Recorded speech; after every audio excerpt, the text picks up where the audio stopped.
Well, I don't know how long that it said I've been live for, but I literally just started the stream just now. It's about 3 o'clock, a little before 3 California time.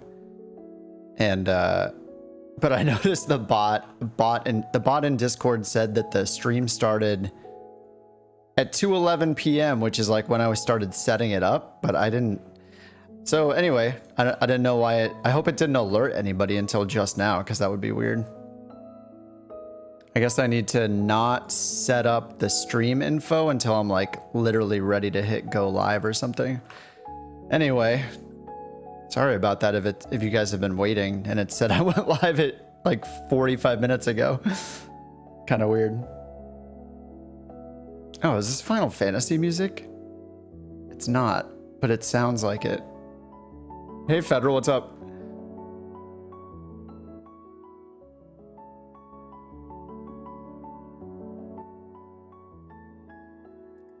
So just planning on doing more Skypark missions as usual. But I have the Piper Warrior, the Just Flight Piper Warrior 2, so I wanted to fly around in that a bit today. I don't know it super well yet. It has an autopilot, but it's very basic. So it scares me because it doesn't do as much as the other ones. I'll have to do more work. And I also downloaded the Garmin GTN 750 mod. Which is pretty awesome.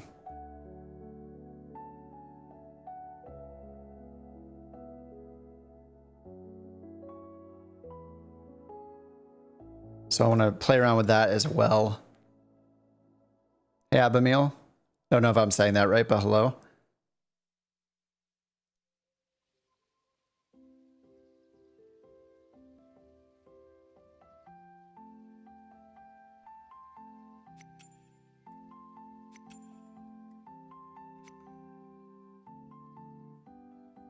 Oh, Skypark in Rio.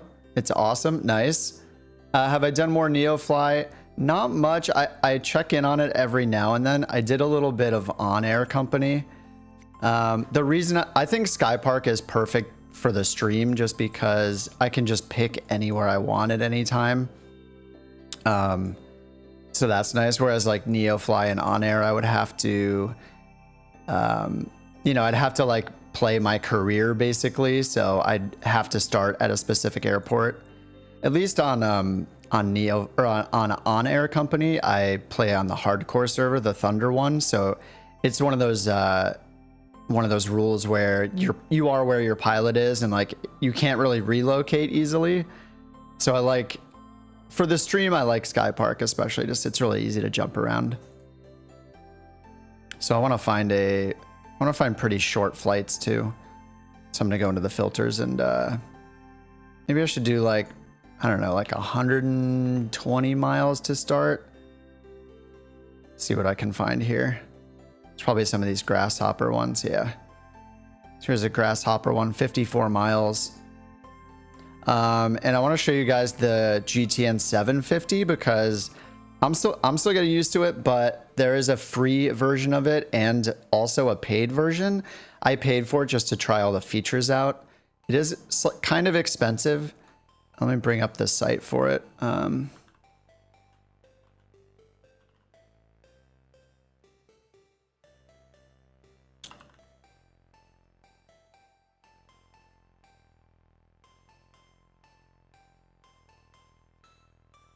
Sky Vector. Oh, when does it remove it? Oh man. Usually I can pull up Sky Vector and then switch my tab. It hides it. Oh my god, I'm such a streaming newbie. All right, let's try this again. There we go. So this is the one that I'm going to play with today, which is this GTN 750. I played with it briefly like months ago, but I just brought it back up. And it's compatible with Sim Update 5, so it's all up to date. And then they have a free and a paid version. The difference is mainly like it has features like a text METAR and then Navigraft. So you can do Navigraft like you do with the G3000, but you have to pay for it with this mod. But the guy that makes this is the same guy that makes the 530, 430 mod. And I used to use the 530, 430 mod pretty regularly. He has like a GitHub page for that. Let me bring that up.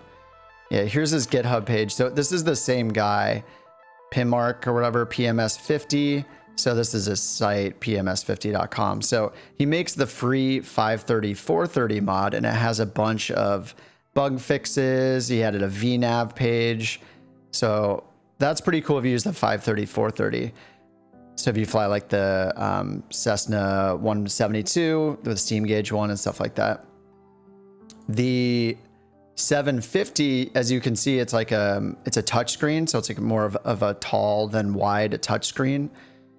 And I know Real Sim Gear has I think they have a GTN 7050 or 750. So I don't think theirs works. Yeah, they have a 750 right here.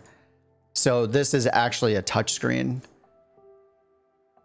Yeah, integrated touchscreen. So like people that use this a lot could use like a hardware version of it.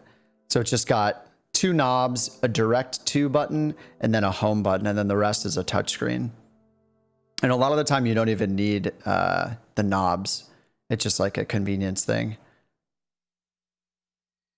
But what's crazy about this one is I noticed here the compatible aircraft list. So in it's kind of slow. There we go. So these are the ones that are in cockpit, meaning, so I'm going to load up with the Warrior 2. It actually looks like it is made to fit in the cockpit in the panel. So it like fits right in there. So if you, oh, it just links to it. So when we jump into the plane, you'll see that it like fits right in the cockpit. And then, so all of these, it'll look like it's built in, and these are all third party, but the H135 is one of them. So you could use the GTN 750 touchscreen in the H135 for free, because the H135 is free and you can get the free version of the 750. So that's pretty cool. And then in all of these Just Flight and Carenado planes, it works as well. It works in everything though. This is just where it looks the most natural. And then there's another option to replace the G1000. So they actually have a title about the NXI. So you have to uninstall the NXI if you're using it and you want to try the 750 in one of these planes. Because basically what it does is it just puts the touchscreen right on the G1000 screen. So, you know, you don't have to use the G1000 buttons, but it just takes it over. So this is what it looks like when it's like in cockpit, like this screenshot. And then I think they have a screenshot somewhere. Maybe they don't. Of what it looks like in the G1000, but it basically just shows it in the G1000. Actually, don't know where oh, I have the manual right here. Here we go. So it'll show it like in the G1000 screen. Oh yeah, like this. So it just kind of takes over half of the G1000, and it is a touchscreen when it's in this form. So you don't need all the buttons around the side. You just use it as a touchscreen. So that's kind of their hack to get it working in all the G1000s. But it would conflict with the NXI. So you have to uninstall the NXI, then install this if you want to try it. And then, yeah, they list which planes it works in. But I'm going to try it in the Warrior because it is integrated into with the Warrior. So you can actually choose it as your avionics. And I did pay for it, but the free version is here. So you just download the free version. It has all this stuff. The paid version has some neat features, like you can like map waypoint selection. You can just click. You can just click with your mouse on the map to choose a waypoint and get info about it, which is really nice. But I think the reason why I'm excited to look at this again is just because if you're using a mouse, then it's just really easy. Everything's a touchscreen, kind of like if you use the G3X. So it's just really convenient. And now you can use this in planes with the G1000 or if you have any of these third-party planes. Anyway, it's a lot of talking. Is getting Navigraft subscription worth it for Xbox? I don't think so, because so the Xbox The greatest thing about the Navigraft subscription is the moving map stuff. So, you know, it's kind of like using ForeFlight or something like that. And as far as I know, there's no way to make the Xbox version of Flight Sim send out that data. You know, like there's no, I don't think there's any like Sim Connect or anything like that with the Xbox version, is there? So I don't think you would ever get like a moving map or anything like that. If you have Navigraft on like a laptop or something and you're playing on an Xbox, it's just there for reference charts and stuff like that. Like, unless you really, really want access to some Jeppesen charts, I don't think it's worth it for Xbox. On NeoFly, you can move really easily around, 5 to 10,000 combined. Oh, moving your pilot. Yeah, you can do that in on-air, except I think it's...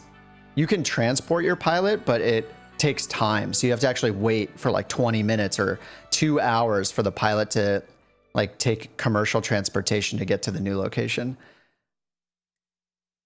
So yeah, I always describe Skypark as just like the simplest, like you just get going really fast in Skypark. So it's good for the stream, but off stream I'm still doing on-air company quite a bit.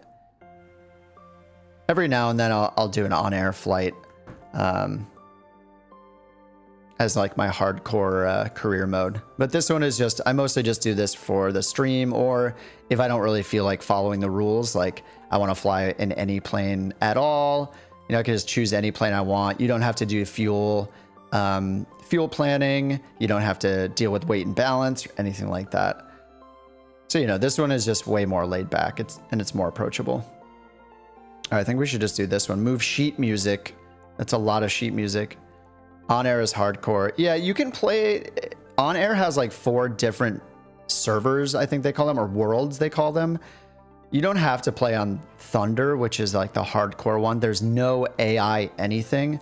So if you want to play like, you know, airline manager style, where you have an airline and you have like 20 pilots and 20 planes and you have like a company, and you want to play that like management style as well as flying, then you play on the other servers. The hardcore server is only human pilots. You only have AI for like mechanics. So literally every flight on that world or server is flown by humans, is the rule. All right, so I think we should start with this one. I'll inevitably forget to, oops, this one down here. I'll inevitably forget to actually start this mission, but whatever, it's giving us some airports to fly to and from. All right, so we got 2 NE5. And NE29. All right, 45 minutes it says in the Warrior.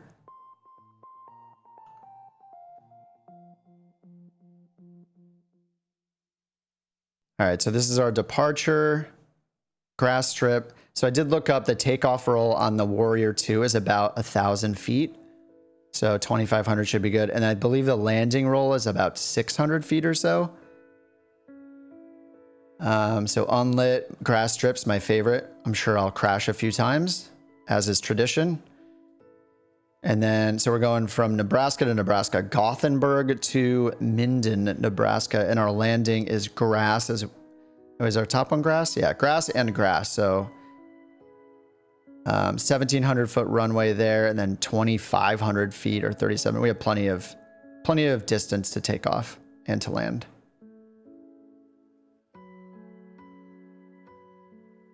All right, begin. And so I have to pay this fee because this is basically the relocation fee, because I just chose a random area away from where our pilot is.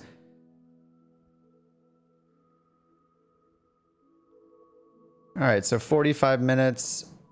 And I'm going to use the 750 in this quite a bit just to show it. I think I want to make a video on it, but I need to learn it a lot better.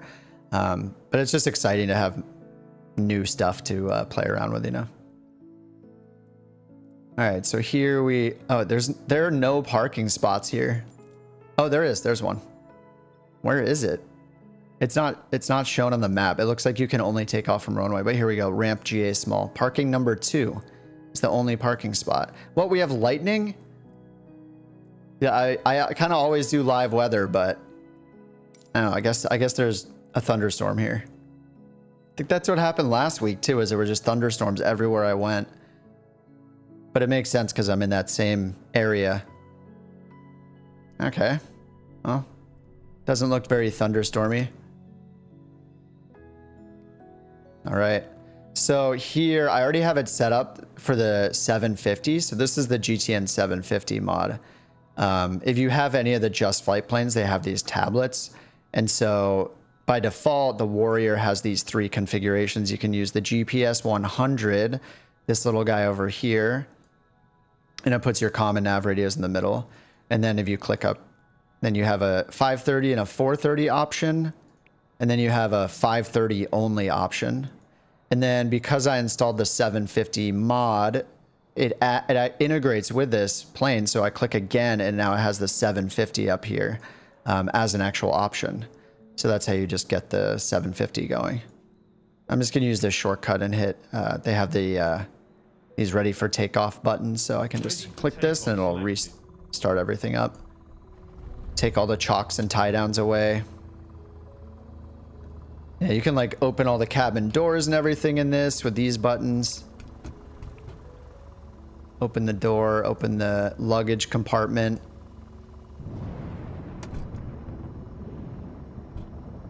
There we go. You can open the little window here.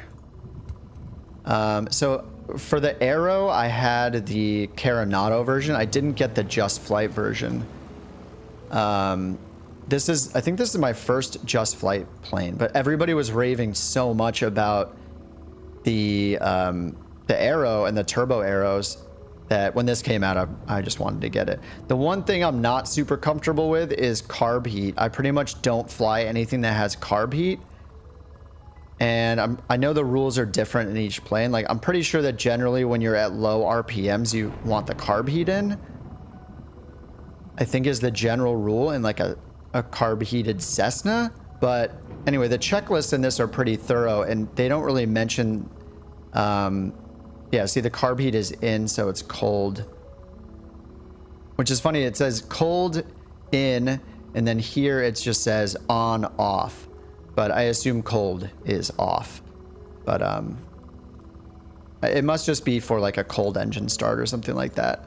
But they have a bunch of checklists, and they also have engine start warm and cold engine. So here's cold engine, warm engine. I think it does the warm engine by default. But anyway, that's the thing I'm most unfamiliar with is carb heat. And I know it's different mattering the engine, so I think I read or saw a video somewhere where with a Cessna, the RPMs have the green band ends around like 1900 or so, and that's like the carb heat band basically. Is if you're lower than the green, then you use carb heat. I'm pretty sure. You guys could correct me, but yeah. Anyway, I'm out of my element with the carb heat. I'm just gonna leave it alone. So it looks like it has the fuel pump on right now. And it's all ready to go. So with the GTN 750, I'm still getting used to this, so I just wanted to try it on the stream. Kind of, you can see me struggle with anything I don't understand, but it's all touchscreen. There is a home button here in the top right. And because we actually get 2 of them here, because we have like a Nav 1 and a Nav 2, and this is cool because it has like this small form factor version as well. So it's like this little horizontal version. Do the blinds work? Yeah, they do. Yeah, you can pull these down.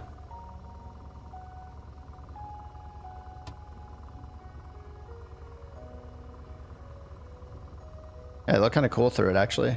I wish I could like pull the... I guess that's just how it is. It's like fixed up to this center part up here. It's kind of neat. So yeah, this thing has so many features. It's pretty crazy. You're dangerous. You know nothing about engine management. Well, like I said, I'd never fly this, so I'm trying it out today on the stream for fun. This is not a serious stream. I'm not teaching anyone how to fly the Warrior. I'm just flying with it, having some fun chatting with you guys. So, like I said, I'm not super familiar. And thankfully, the danger is pretty low in a computer simulator. That's the best part. I'm not in a real airplane in real life. We are, in fact, sitting in a simulator in a computer game, in a computer simulation. So I hope you guys don't feel like we're in danger. Carb heat during landing. Yeah, I need to read the rules about it. I mostly am wanting to use this plane just because of how the GTN integrates with it. It looks a little awkward when it's used in the G1000. So, yeah, I just like how it looks better just because it's fully like integrated in the cockpit. So I like it.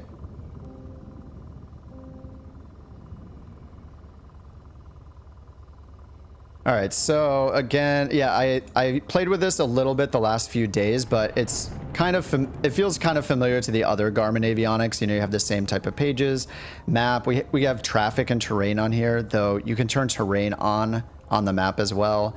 And most of this will look familiar, like, you know, those of us that have used the G3000 or even the G5000, like a lot of this stuff kind of looks and feels familiar. So we just have a direct to flight plan in right now. And it's kind of crazy. I feel like with the NXI and like the G3000, especially the NXI now that it's being updated, you know, every week or two, it's going to just have more and more and more features added to it and get to a point where I feel like this is. So like you can dial in, you can get like weather information through the text METAR. You can see traffic, you can see terrain. Even though it might not be realistic that this would have a like actual weather radar capability on it, you can like turn on the weather radar like you would have in a kind of more sophisticated plane. And I'm pretty sure you can actually use this in any plane at all.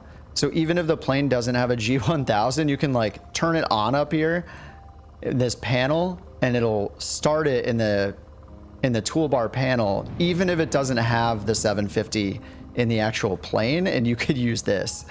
I did try to pop this out. You can like click the button like this and then pop it out like you can the other windows.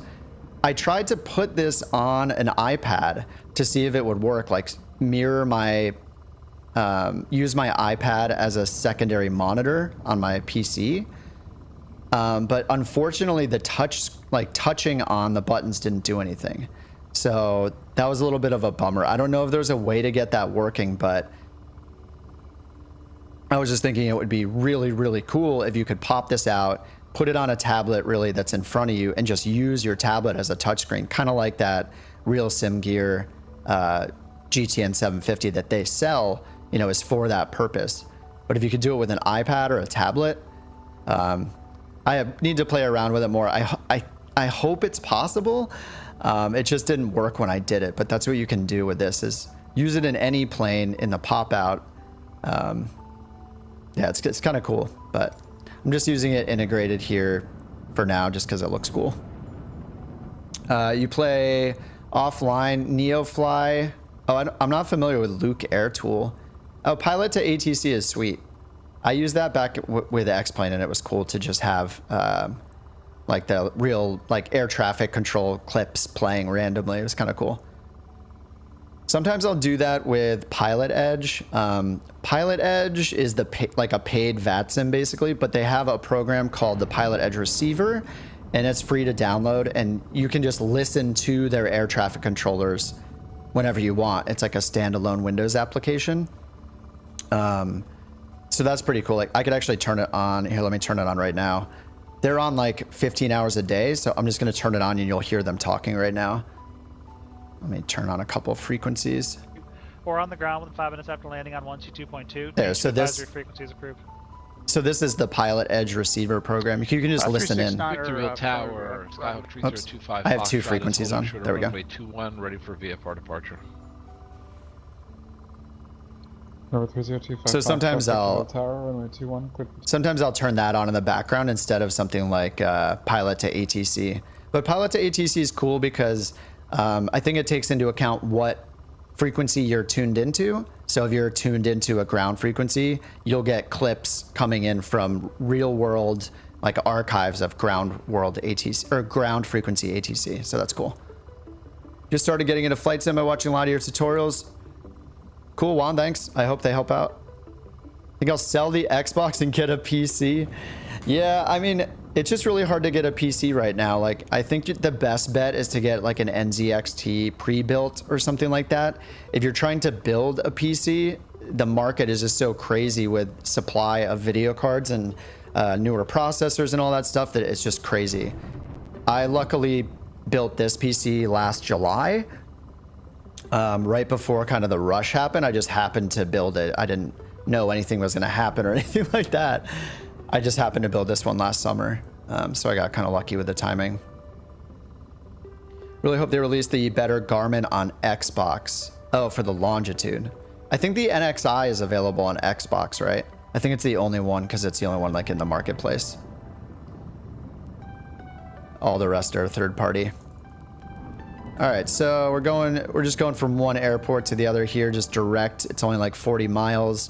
What's cool is you can, if you hit the menu button, oh, sorry, is it the menu button? Oh my God, where is it? There's a way to choose which fields are shown in the corners. So this is something you can do on like the 530 and 430. Oh yeah, the background music. Dude, if you guys have any suggestions for good background music that's copyright free, I would love to know. Yeah, it's just so like, I can't find anything good, I swear. Wait, here's one called Hi-Fi. Let me try a different playlist. It's so hard to find good copyright free music. Here, I'll try a different playlist. Only the working title G1000 on Xbox. Okay, yeah. Well, I mean, thankfully, that's one of the best ones right now. Like, it has a ways to go as terms as features, but it's amazing. All right, I'll just turn the music away. I know it's really cheesy. No music. I'm just going to turn it down really low. I don't want it to be awkwardly silent. I did the Alaska bush trip yesterday. It was pretty fun once I stopped doing face plants in the X Cub. Oh, that was me last week when we did this stream. I didn't face plant, but we landed on a grass strip in like Little Rock or something, or Arkansas. Where did we go? Oh, hey, Squat Mick Jagger, of course. Hey, man. I ended up crashing the very last flight. Meditation music, yeah. Harris Heller, that's what I'm listening to. Damn. Yeah, that was the ambient, Stream Beats ambient playlist. So I just switched to the hi-fi one, so maybe it'll be a little better. Sorry, guys. You can't please everyone with the music. It's impossible. SoundCloud. Oh, yeah, it's copyrighted. Yeah, that makes sense. Anyway, let's find the grass strip here. Sorry, I've just been sitting here. I also just installed new rudder pedals. Someone on YouTube, sorry, I forget the name of the person who commented on YouTube, but I have the Crosswind, the MFG Crosswind rudder pedals, and I always make fun of how big the feet are on it, like the pedals themselves are. And someone on YouTube linked me to their site because they apparently release smaller pedals. So I have these little tiny pedals that are much smaller. They look more like something that you'd see in the, in a Piper, like not quite like this with they're not the exact design, but they're much smaller than this. I think they look more like a Cessna style pedal. On the plus side, they're smaller and they're easy to push, but the toe brake is much harder because the pedal is shorter, so I have less leverage. So I'll be struggling with braking today for sure.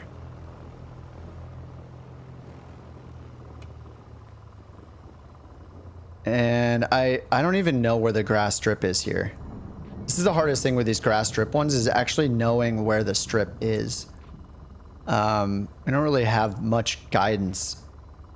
No weather plugins. This is just using live weather. So, I mean, this looks like a grass strip. Oh, my mouse cursor disappeared. Can I have my mouse back? There we go. Nope, it took it away again. Oh my God. Okay, I guess the mouse cursor goes away when I turn. Anyway, that darker green grass right there looks like a runway, I guess. Probably just use that. So yeah, this is live weather right now. Check Luke Air Tool. Oh, cargo and passengers. Got it.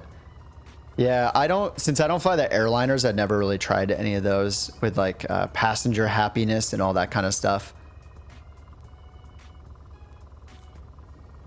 And then something else you get in here is if you guys, this is only in the paid version, so you have to pay for the premium version of this to unlock the charts, but it does have the charts just like G3000 or the G3000 mod does. I guess there's no chart available here. Oh, I'm at the wrong one. 2 November Echo Sierra. Wait, is that right? Oh, 2NE5. There's not going to be any charts available for this airport, but if there were, you could load them up here. And I doubt our destination has a chart as well. Flight plan. This music, dude. Inverted. Did I go inverted? Oh, yeah. We were inverted because was the autopilot try to kill us? It was not good. It was not good at all. And then I want to look up, just see if there's one at November Echo 2 9er. But yeah, there are no charts available at these tiny airports we're going to, but you can choose the different charts here, zoom in and out and pan them just by clicking and dragging like you can with the G3000 mod. It's a little easier on this because the whole thing's a touchscreen. But that's one of the premium features. So is the weather. So if we look at, say I go to the flight plan and click on one of these, in the waypoint info, you can go to weather data. But yeah, there's like a free service you sign up for that gives you METAR info. I'll turn that to GPS. It gives you the METARs so you can look them up, and it will just show a text METAR right here, and it'll actually convert it for you, which is pretty cool. So if I put in a different, let's just put in one so I can show you guys. If you care, I could just go to waypoint info. And I'll just put in like LAX or something. So I put in LAX. So I guess it has 2 in the database. When you go to weather, it'll give you like a text METAR of the weather. So that's pretty neat. And then it'll do this like, it'll like translate it for you. But you can see the wind and, you can just get the whole METAR there. And then you can also look at the runways and stuff. At all the different runways and the directions they're facing, all that kind of stuff. We would have an airport diagram if we were closer. But I think unless you're really close to something in the sim, it doesn't give you that, like the little airport diagram. Yeah, then it has all the frequencies. And anyway, it's similar to something like a G3X, but in a touchscreen, so it's kind of nice. But there is a free version, so I put it in the description if you want to check out the free version. All right, we should probably fly somewhere. I'm just going to go for it. It's only 50 miles.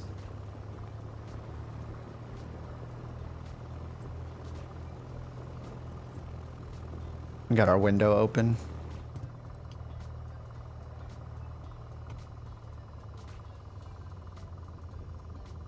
All right, I assume this is the runway. I mean, it's so hard to tell.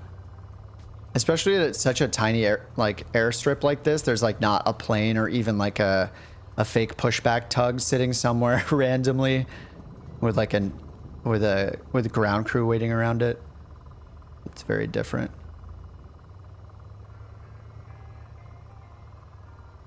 And yeah, I rarely fly the Warrior, so I barely know what I'm doing. Don't judge me. This is for fun, not for serious. And then it has the checklists in this are pretty nice though. There's like checklists for every phase. So the takeoff one has the speeds and stuff. So we have rotate at 55, and then it says initial climb at 78, but then our VY I guess is 89. That seems kind of high, but I will trust it. So rotate at 55, and then we'll get up to 90 at some point. Flaps up above. Actually, we don't have flaps down, I don't think. I think I'm not doing short field because this is like 1,500 feet. Or is it, sorry, like 2,000 feet? 1,700 feet. We only need about 1,000 for our takeoff, so wasn't planning on doing it with flaps, so we'll see how it goes. No Tam's cattle on the departure end? Probably, yeah. This is the only airplane that's been here in 10 years. Only humans that have been here. So 55, and then, yeah, flaps up. We don't have to worry about the flaps. Actually, did it put flaps up for us? Let's see. No. Okay, flaps are all the way retracted. All right, we'll see how this works. This is probably not the runway. I mean, this is pretty rough looking grass. And it is pulling like crazy to the right. Probably should have done the short field takeoff. Oh no, we're so dead. It's pulling so hard. All right, well, that wasn't the runway. Good first flight, everyone. Shit.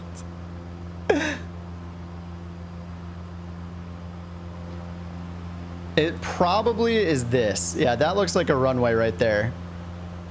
Or maybe it's so hard. I want to fly by this really quickly. I mean, that was clearly not the runway. All right, I'm trimming us out here a little bit.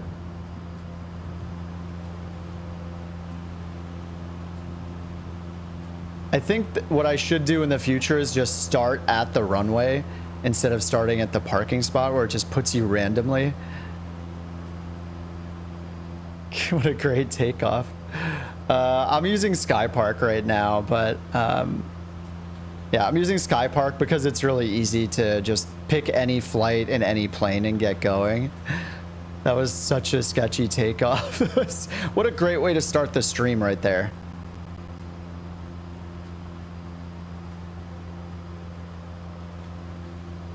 And I don't have my Bravo anymore. I had to send it back because one of the buttons wasn't working. So I'm doing pitch trim with buttons on my stick right now. So that's also a little challenging.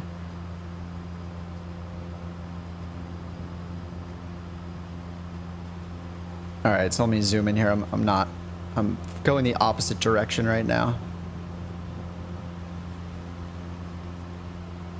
So we have live weather on. It says thunderstorms, and I just heard thunder, but I don't really see anything yet. What's weird is I thought we were heading to the southwest right there. I need to zoom in more. I'm just like staring at the GTN right now. And also it's different is I need to rotate our desired track on our HSI, so I'm not used to doing that either. So if I want the actual heading to appear correct, for our course to appear correct on the HSI, I need to rotate it. So until then, I'm just looking at the GTN. But we have the desired track here shown, so I know to turn this to spin the HSI here for 171 for our desired track, so I can just turn that around.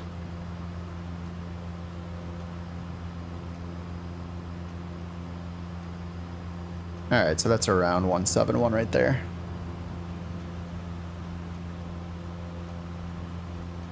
Yeah, this is on PC.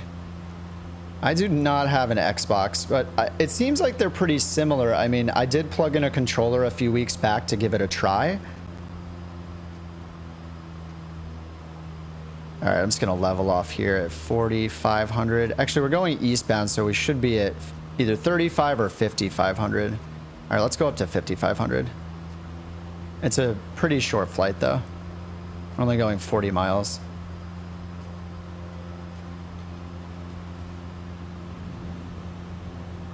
But the main difference with, Xbox and PC really seems to see in just the mods, right? Like you can't just install community mods on Xbox, so you're limited to what's in the marketplace.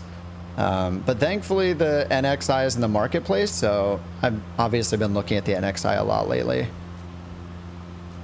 All right, we can climb way faster than this.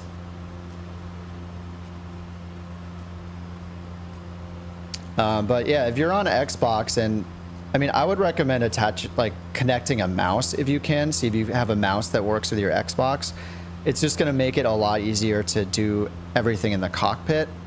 You know, every time you want to interact with the avionics or change your heading indicator, your heading bug, or change your altimeter, anything like that, it's going to be a lot easier on Xbox if it makes sense for you to set it up. If you have space to, have a mouse in front of you on a coffee table or something. Series X, it runs good. Yeah, mouse and keyboard. Someone was in the Discord, I think yesterday, talking about their mouse and keyboard was working. They just have a mouse, a keyboard, and a controller. So just instead of a stick, you have a controller. And on PC, you know, you have a stick, a mouse, and a keyboard, a lot of people. Maybe rudder pedals too, you know. No VATSIM. Yeah. I mean, it is... I mean, when you play something on console, I wouldn't be... I don't know how to say it. Like, it would be really, really cool if they had built-in ATC on Xbox and PC. Like, built-in human ATC. Like, I didn't play Flight Sim 10 FSX, but it was built in there, right? As far as I know. So it would be awesome if it was built in. All right, we're about 55.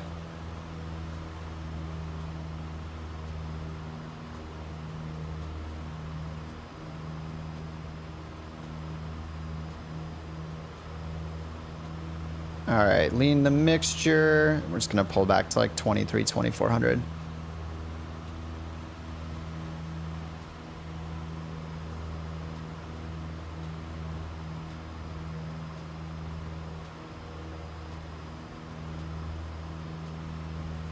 Turtle Beach Velocity 1? Is that the one, the first one that was announced? I didn't know it was called the Velocity 1, but I did see the Turtle Beach announcement, of course, like with the Xbox release that they were making the stick and throttle combo.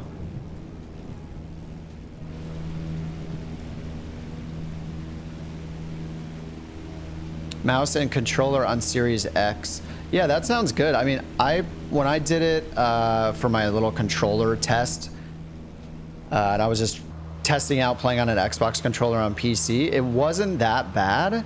I actually kind of enjoyed how convenient everything was. Like, you just have everything in your hands at all times. Like, you're not reaching for a mouse or a keyboard. Kind of felt nice. But in those times when I was like, yeah, using the Garmin or something like that, it did get really annoying to have to like try to aim it, you know, one dial to use it was pretty challenging.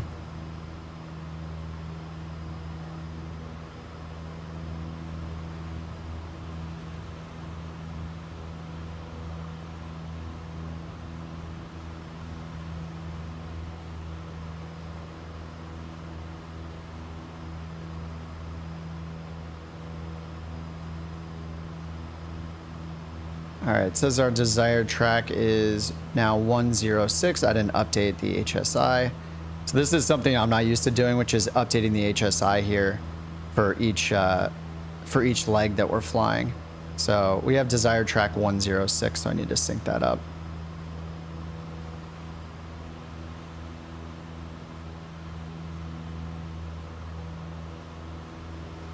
Definitely a little spoiled in some of the other planes where you just don't have to worry about that. But I could just be looking at the CDI up here instead, but just a little different. Controller and mouse is a great combo. Yeah, I don't think you really need a keyboard, right? Controller and mouse sounds great, especially, and I don't know, does an Xbox work with a wireless controller? Or sorry, a wireless mouse, I mean. I assume if it's compatible with a wireless mouse, you can plug in like a USB mouse receiver into the Xbox if it's over, you know, under your TV, where I assume it is. And then have your wireless controller and your wireless mouse. Sounds really convenient.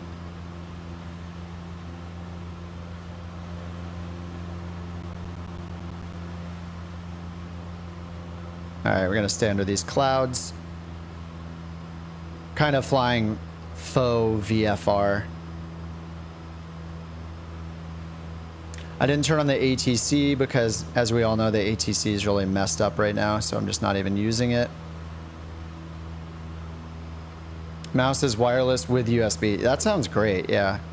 I had a good time playing with the controller. I think that was like 2 weeks ago I did that stream and just played with the controller the whole time. It was challenging, but I really like how easy it is to move the camera.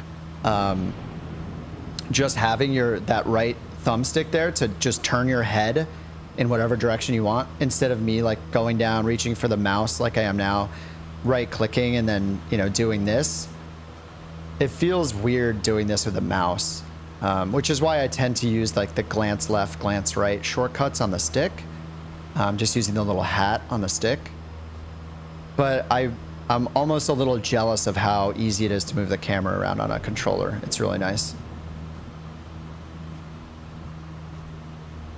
HOTAS X and a mouse is great. Oh, but yours is broken. Controller for you. I heard someone saying is it called the HOTAS 1 works on Xbox? I think I saw someone post. Mouse and controller are great. Not very simulator-like, yeah. Yeah, I'm sure more and more things will come out, like the Turtle Beach one. That's not out yet. One you're waiting for it, someone said. That'll be really nice, especially if it'll just fit on a coffee table in front of you, so you can just sit on your couch, have a stick and throttle. That sounds really convenient too. Way better than a controller. Controller's nice, like, you know, it works. I'm impressed that people can fly well with them. But yeah, obviously a stick and throttle will be much more easy to use. Otherwise, we have our we're on standby on our transponder with it puts 7,000 in for the VFR squawk code, which I'm pretty sure is like a European VFR squawk code. We'll put in 1,200. We're not talking ATC, but whatever. There's also like traffic pages, terrain pages, weather pages, which is kind of cool. You can turn the terrain on in this view too, or use the dedicated terrain page, and then it'll show you relative to where you are if the terrain is above or below or at your level, so you'll know whether it's dangerous to go in certain directions or if you need to climb before you go those directions. Kind of neat. Thrustmaster HOTAS 1 is simple plug and play. Nice. It's a bit cheap. Right now I'm using the Airbus side stick. I've been using this for a while. I like it. I use a stick mostly just because my microphone's like on a stand and stuff in front of me. So the Honeycomb Alpha yoke is awesome. But the only reason I don't really use it is just because the microphone kind of gets in the way. I don't want to deal with it. The Airbus side stick is pretty nice too. But after having it, just like, I think I've had it like 5 months or something. The rudder, like the Z axis where you twist the rudder for the rudder. I was actually using that here and there just out of convenience, like instead of dealing with using my rudder pedals. But the rudder axis kind of went on the fritz. It's totally unreliable. It just constantly is flickering left or right. So I have it unbound right now. But the stick itself is pretty nice. Before this one, I had the Rhino, the X56 Rhino. So I had the HOTAS left throttle and right stick, but I wanted something where I could use left stick. So I wanted something more ergonomic. A lot of those HOTAS ones are ergonomically set up for right stick, which only really makes sense if you're flying like a jet, like a fighter plane or a tail dragger or something. Like in general, you have left hand. Like, you know, in this, you would have right hand on throttle, left hand on the left side of the yoke. In an actual Airbus, you have left stick. In a Diamond, you use your hand on the left stick. In a Cirrus, left stick. So I just wanted left stick, I guess. But whatever works for you. I used the X56 HOTAS for a while. Hey, Thorn. What's up, man? I used the X56 for a while and I liked it. My only complaint was that the throttle would, the way that one is set up, gravity could pull the throttle forward for you. So if you didn't have it tight enough, even on the tightest settings sometimes, it would just slowly pull forward and just slowly accelerate, slowly add throttle in. That was the only annoying part on that one for me. So I had to like tighten it all the time so it wouldn't move on its own, but then that makes it really hard to use.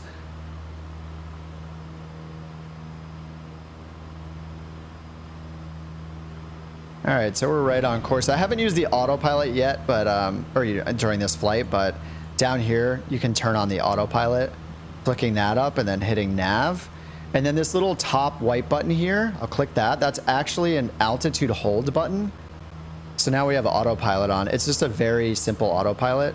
So whatever altitude you were at, it'll just hold you at that altitude. So you can see it's doing the pitch trim wheel ever so slightly right now. It's moving to keep our altitude going. Keep our altitude there. And then there's no like indication that you have altitude hold mode on though. Like it doesn't say it here. I don't think there's an indication anywhere that it's on, but yeah. And then you just have heading, nav mode, approach mode, and then reverse course. If you're doing like a back course ILS or something like that, which I don't think I've ever done. But yeah, it's very simple autopilot. There are no climb modes at all on this one either. And actually, I remember some people asking in some of the autopilot videos, like they wanted to use autopilot only with the vertical mode or only with a horizontal mode, and you can't really do that with any of them. But this one, if you turn altitude hold off, you could use the pitch trim, you know, even though you're not supposed to use trim to like, you know, start a climb. You know, you're supposed to use the actual elevators. You could have this turned off, so I could turn off altitude hold mode right now, and then I could use pitch trim to climb us up a little bit. So I just notched pitch trim nose up a little bit more. So now I'm climbing us up just with a little pitch trim adjustment. And then once we get there, you can hit this little tiny white button right here is the altitude hold button. So I can do that, wait till we get to 5,500, and then click the button. So I actually didn't even know this was down here. I don't know if it was someone in the Discord or someone on YouTube in the comments. Like, it must have been Discord. Someone told me there is actually an autopilot because I was convinced there wasn't one, and it's just like hiding, you know, hiding down here. I was like, oh, it's cool. I always thought it was weird though, like the default camera angle, this is the default view. And you can't see your tachometer. Like you have to go like here. Now you can see it. So that was it's a little weird. I think it's a little weird that it's even down there in the real plane. It seems interesting, like it'd be hard to see it. I would know because I haven't flown a Piper Warrior or any plane. But yeah, it seems kind of hard to see. All right, so now I can turn on the altitude hold mode. Yeah, it's pretty cool. Desired track is 107. Right about there. So you can see it's compensating for the wind, it looks like. So we're turned into the wind a little bit to the right, to the east. All right, and then something else. I did it on this one, on this right side one. You can actually, I was mentioning this earlier, you can change what is shown in the corner here. So I customized this one to show estimated time until we get to our destination, distance to the next waypoint and the next destination. So you can like customize all of these data fields that are shown here. Oh, here it is, change fields. So right here you hit change fields, and then you can click any one of these four corners and change it to something. And what's cool is you can actually give it a shortcut to a page as well. So here you have like traffic page, charts page. So I could make the top left button here the charts page, which is kind of cool. So if I click here, it'll go to the charts. There aren't any for this airport, but that's where it would be. Do I need a helicopter escort? You can see where I'm at. I just passed, well, we passed this airport right here in Lexington, Nebraska, KLXN. And we're heading to November Echo 29er. That's where we're at right now.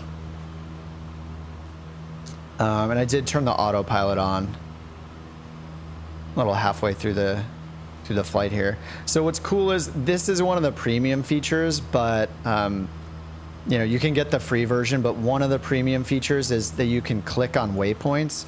So I can just click here to choose that airport, and then down here I have a waypoint info button. So I can just go in here and quickly look up the runways. So it looks like we have 9er and 27, 36 and 18, and then I can hit weather data, and I hooked it up through some settings. Oh, there's no weather data there, so I'll need maybe a nearby airport for weather data.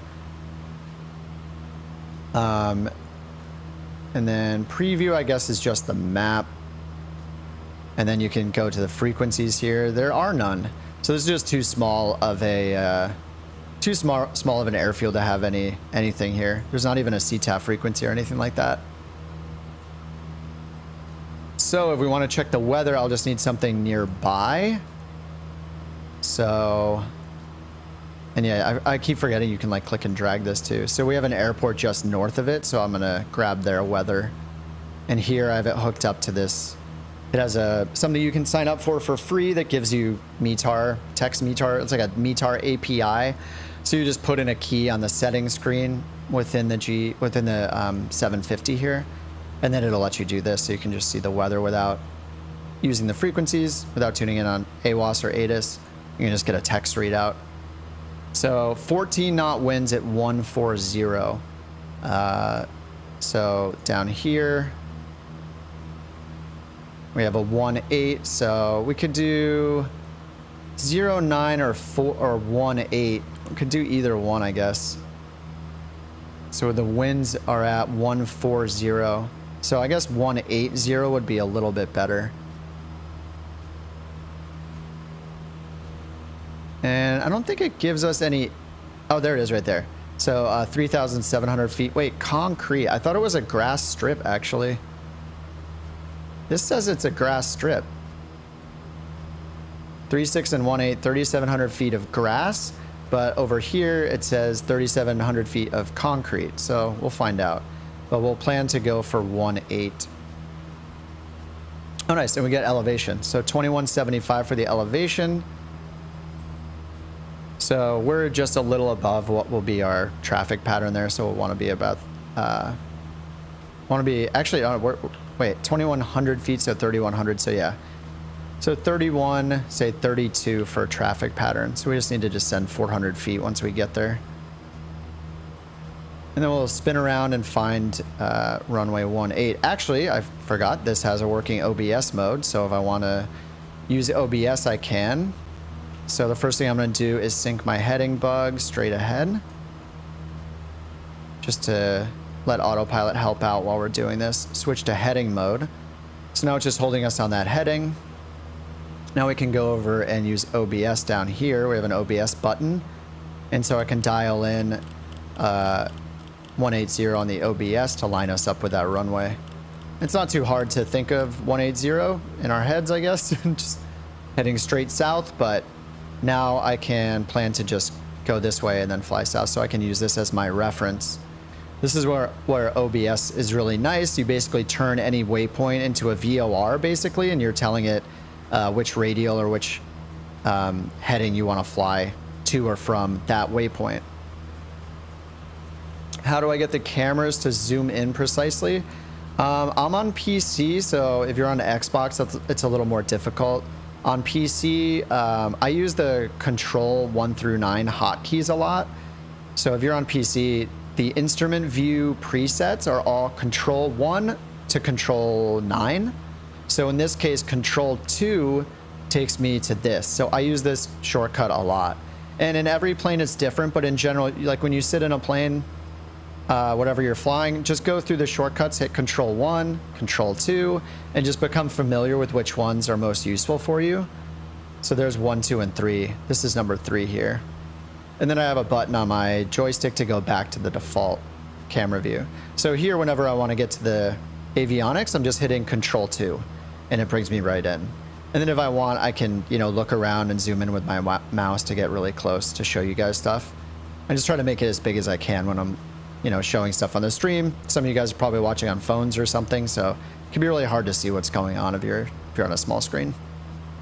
So anyway, what we can do is turn right here, and we see that we are 19 miles away still, so I don't need to... we're going to get kind of close. I could make it a little more... turn a little more to the north, so we just line ourselves up for a straight in if we wanted to. I think I'll just fly in. Let's just fly in directly and fly over the field first and then see the runway. We'll find out if it's concrete or if it's grass, and then Then we'll make a few left-hand turns. I'll assume it's left-hand traffic.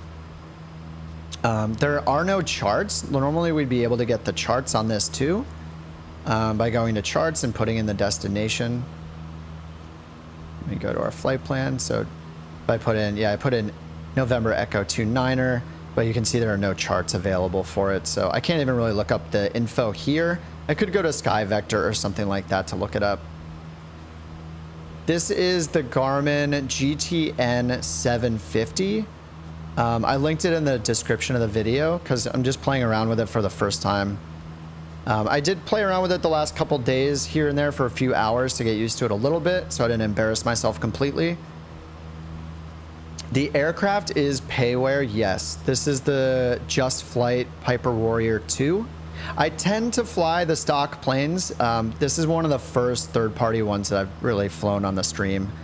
Usually I stick to the stock stuff in the videos, and I try to stick to the standard edition planes when I make videos too, just so everyone can fly the same plane if they want to.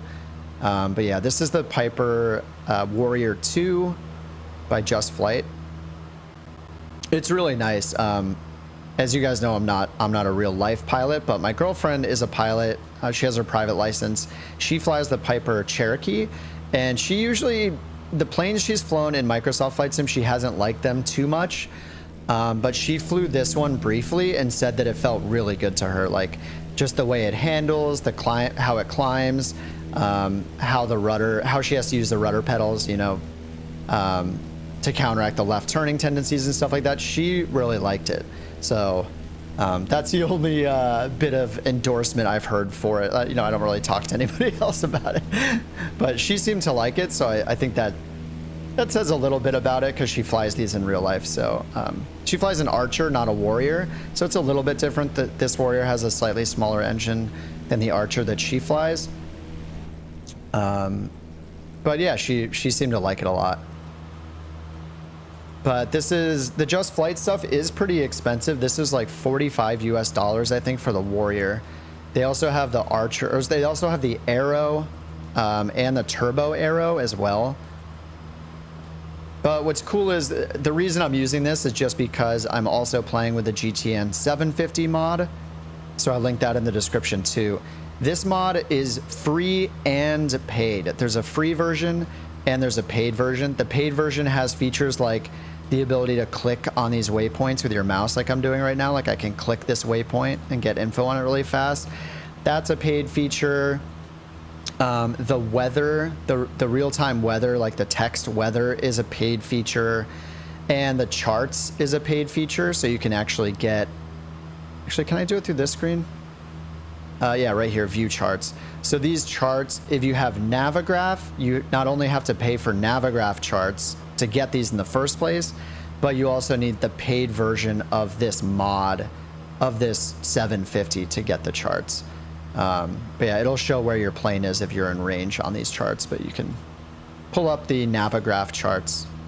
But yeah, it does have a free version, so not counting those features, there's all the rest is in the free version. They have like a table that shows you, you know, what's free and what's paid. This isn't the only plane it works in. Technically, you can use the 750 in any plane, and that's because it shows up here in the toolbar at the top. So you can load it, even if the plane has no avionics in it, you can just open this up. Like you could use this in the Cessna 152. Obviously, like you don't have an autopilot in that 152, but you can still use this in the 152, is what it said. Like every plane can use the toolbar version. So that's kind of cool. And then it will also work in any plane with a G1000. It'll put it in the G1000 screen as a touch screen. And then in the case of these third-party planes, like the Just Flight and the Coronado planes, like I think it's like the Skylane, the Mooney, the Arrows, and the Warrior, it'll actually put it within the cockpit panel here and look like it's actually integrated into it. So in this case, with this one, you can actually turn it on here with the aircraft options right here. So it's a new option when you install the mod. But yeah, it's pretty cool. The reason why I wanted to show it off a little bit and just show it to you guys if you hadn't heard of it is just because the touchscreen is just super nice. Like if you've ever flown in the X Cub or something like that, You know, when you use the mouse, obviously it's really, really nice to just click everything that you're doing. You don't have to hunt for knobs everywhere throughout, you know, the cockpit. So it's really nice to have everything in one spot and it all be a touchscreen. So I think it's worth trying. If you're on PC, try the free version and see if you like it. It's just, I'm a fan of making anything you can easier in the sim, like in terms of, you know, like not having to reach down for the altimeter knob every single time and zoom your camera in.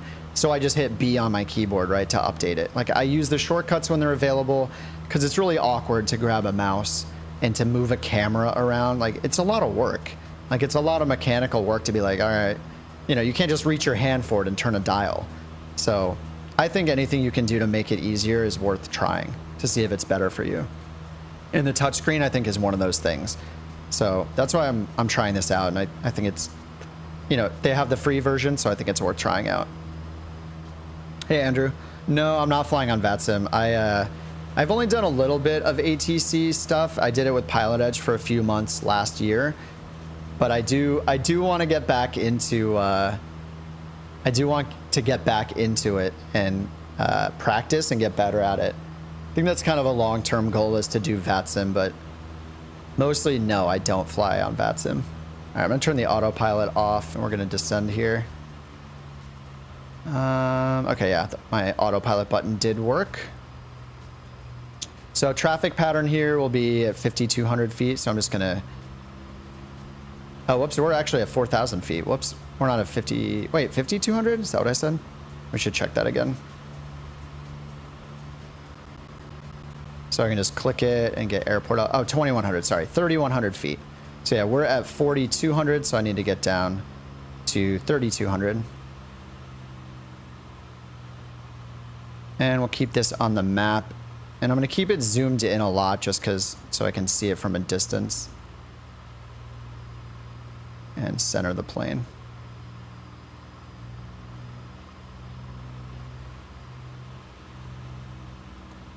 All right. I'm just going to turn the fuel pumps on. Oh, did I leave the fuel pumps on? Whoops. Fuel pumps have been on during our whole flight. That's fine. Should have been off. Does the G1000 NXI have holding capabilities? Yes. It does. It can even do procedure. So wait, what kind of hold? Okay, wait. Sorry, I said yes really quickly. It can fly hold entries for procedure turns. It does that. I've tested that. You can't yet activate something like a missed approach procedure though, or a hold. You can't like activate a hold. So sorry, I guess the answer is no. It can do procedure turns, and the latest update they made is to do the correct entries for those procedure turns. So before Friday's update, it was only doing direct entries, but now it does parallel and teardrop entries correctly. I didn't test them all. I did one parallel entry that I tried. Okay, we're at 3,200 feet, so I'm gonna try to keep it at 3,200. Yeah, this is the plane, Crypto.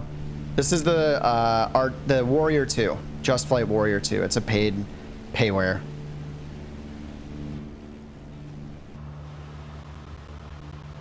So my understanding with the fuel pumps is you turn them on for takeoff and landing as redundancy in case there's a problem with the fuel flow. You turn on the electric backup fuel pump. All right, we're a little lower than we should have been. So we're landing at runway 18 at this airport. The weather I checked, we had like a 16 knot wind from 140. So 180 was going to be our best runway. Supposedly, according to Skypark, it's a grass strip. Like, I think it's 2,700 feet long. But according to the avionics here, the GTN here said that it was concrete. So we'll find out. Kind of do a little bit of a flyby. And I set up OBS mode here. I turned on OBS and dialed in a 180 course. So just as a reference to where the airport is. I can show you the outside of the plane again, Crypto, when we land if you want to see the details. I know they put a lot of work into, they basically replicate a real life plane when they do these. So they'll find an actual Warrior 2 and they'll base the entire like interior and exterior and all like the wear and everything off an actual existing plane. I think that's how they've done it in the past, so I expect they did it the same way for this one. So Harry, about the NXI, so sorry, I would say it shows the holds and it will fly a procedure turn if you're using the autopilot. You know, it'll route it for you, and if you want to fly it with the autopilot, you can. So it'll do procedure turns correctly, but in the menu, when you hit the menu button on the G1000 NXI, it does have options to activate holds and activate missed approach, but those are grayed out right now. So I don't think, so you can't choose to like do a hold manually yet. And actually the missed approach procedures are also not always in there. I think I've seen them before, but not always. So that can be a little iffy too. I think I just flew back past the airport, or it's off to the south now. So I'm gonna turn around here. Just gonna fly by and see where oh, this must be it right here. Okay, yeah, that's the grass strip right there. So I was totally reading chat, not paying attention. So there's our grass strip.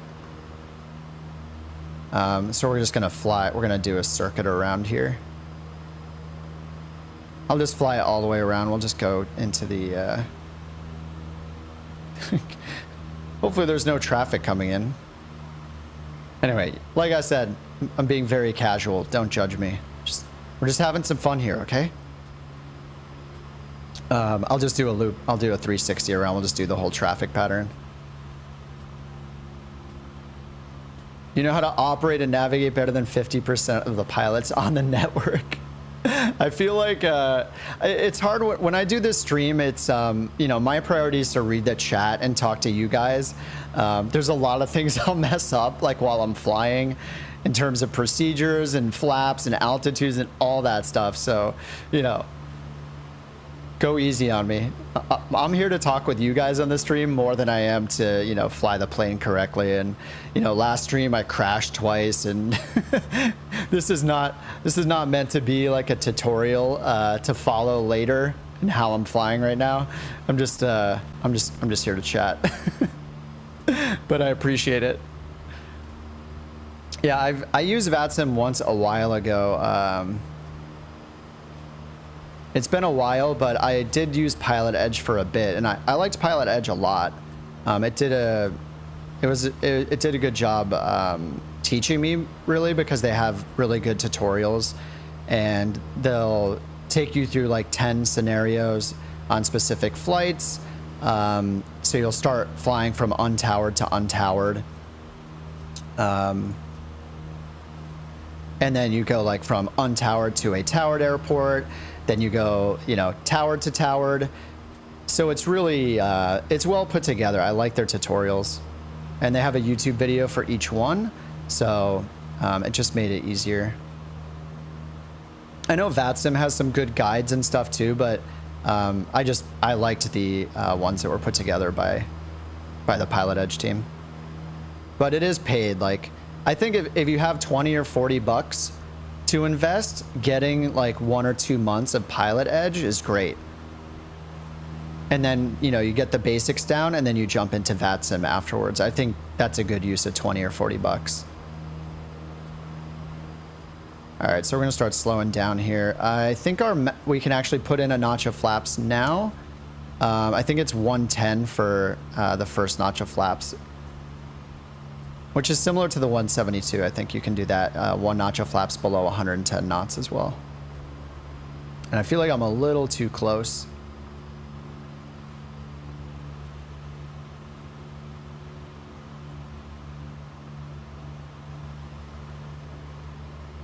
And I'm using this smart camera button. I kind of use that quite a bit.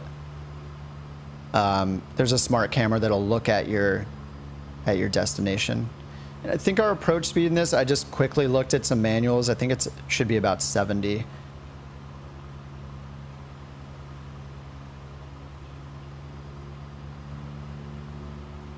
And we're definitely a little bit too low.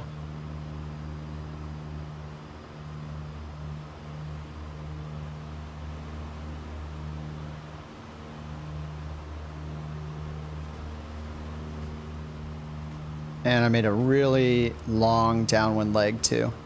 It's funny, we got all the PCs and Xboxes, but we watch Kip fly because it's fun and knowledgeable. Keep doing what you're doing. Well, I hope it's entertaining. I have a good time doing it. It's a nice change to do the stream just because I don't have to like plan it too much. It's fun to just turn it on and, you know, have a little goal like doing the Skypark missions.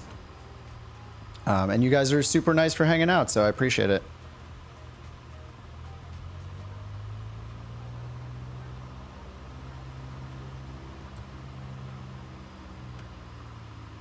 All right, we'll see how this grass strip works out.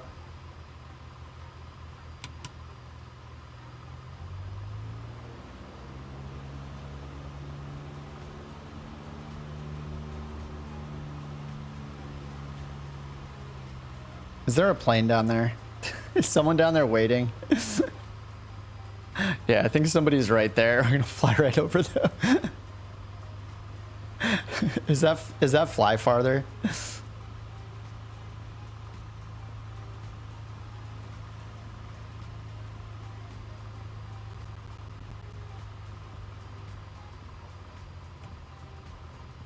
Oh, we can hear the cheesy music a little bit now. We're floating. Whoa, I'm floating a lot. We're gonna hit. No. Wow. That was rough. These grass landings have been like kicking my butt lately. Is the paid GTN 750 feature complete or still in development? Do I think it's worth paying for premium? I just got it like 2 days ago. Oh, I think I hit the wrong button. So I'm using a different did I even... Hold on. I don't think I put my flaps down. I'm using a different throttle. Dude, our flaps are all the way... our flaps are not even... are down at all. So I mentioned before my my Bravo throttle quadrant. I had to send it back last week. Because it has a problem with one of the switch.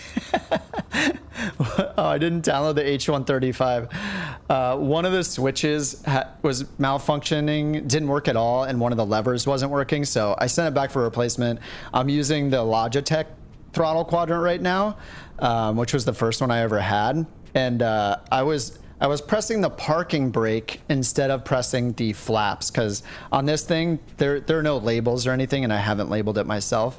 So anyway, I was turning the parking brake on, and that's why the landing was so rough and so fast. Is because we had no flaps, and we had the parking brake on when we hit the ground. So good job to me.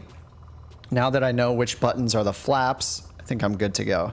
I thought it was the far switch, but it's the close switch. So yeah, whoops. There we go. And let's see if we can deliver our raw lead. I thought we were delivering sheet music. Anyway. Heck yeah.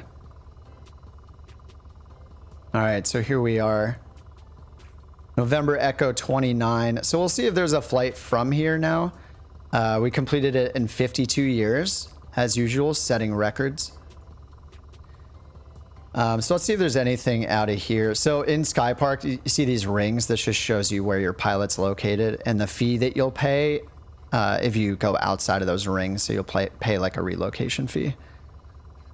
Good thing you were on grass. Yeah, that was obviously it was my fault. It's always the pilot's fault pretty much in the sim. But yeah, I mixed up my parking brake and my flaps buttons on this this backup throttle that I pulled out of my closet. So that's my excuse. Oh, we do have a few flights here. Nice. But it's not... Oh, is it from this airport? It's from nearby this airport. I guess there's another airport right next to us called Pioneer Village. That one's 102 miles. We should do this short one here. 82 miles. So from KHDE to KJYR. Chloride polymers, very important cargo. I wish, I hope at some point Skypark updates and adds more than cargo missions. Like they have bush flights and like tours, like more scenic things, and then they have cargo missions. But there's never like passengers, or there's just not a variety in mission types. That's my one downside to this. If you guys wanted to see the warrior, here's. I should turn on nameplates so we can see who you guys are. One sec. I know I know it's going to be fly farther.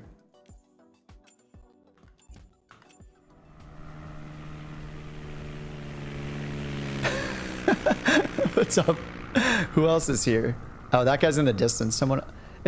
But people are like disappearing again. This was happening last time where people were appearing and disappearing. But yeah, here's the warrior if you guys wanted to see it. It's really nice looking. I mean, I feel like every plane is nice looking, whether a Sobo makes it or it's a third party.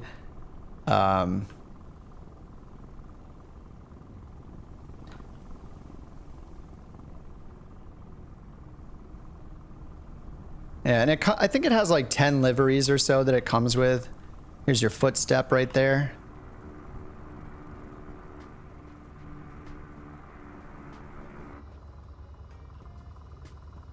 We got our sweet cargo area, and you can like open up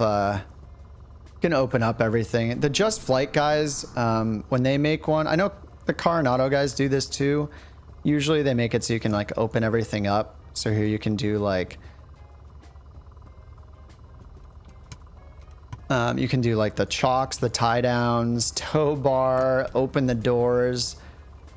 You can turn the co-pilot on or off. Oh, apparently. Where's the co-pilot? Maybe you can't turn the co-pilot on. So you can like open all the doors and, you know, do this. You can put the tow bar on it. Can barely see it because of the grass, but there's a tow bar right there attached to the front wheel. Or to the strut there. And you got the tie downs. And actually the tie downs will actually hold you in place too. So if I... Oh, it's not letting me use the throttle right now, but they'll actually hold you in place. So you have to remember to remove them, not just your parking brake. Yeah, and then you can open the cargo door. This kind of stuff's cool. I know, like, you guys that fly airliners, people love, like, you know, calling in the catering truck, calling in the baggage. So you get kind of those, like, those details on these Pipers and the third-party GA planes. Oh, wow, we look good. Is this a custom avatar? I think this guy's custom. I don't think this is one of the default ones. Yeah, it's really detailed. I don't know. They have like, see all the like the wear and tear and the scratches on the glass, and yeah, it's pretty crazy. All right. All right, I'll pick another livery for the next flight too. All right, so next we're gonna do, this one's right nearby, so we're gonna do KHDE to KJYR.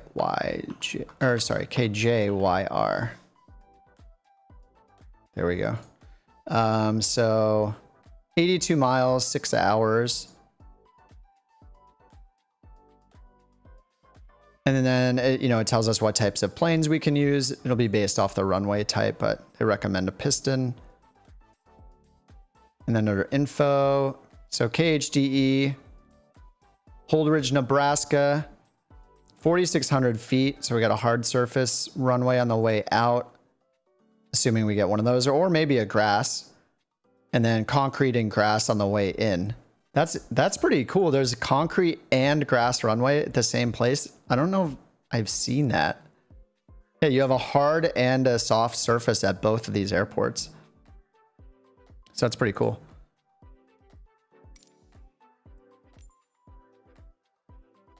This totally sounds like elevator music now. I changed the playlist.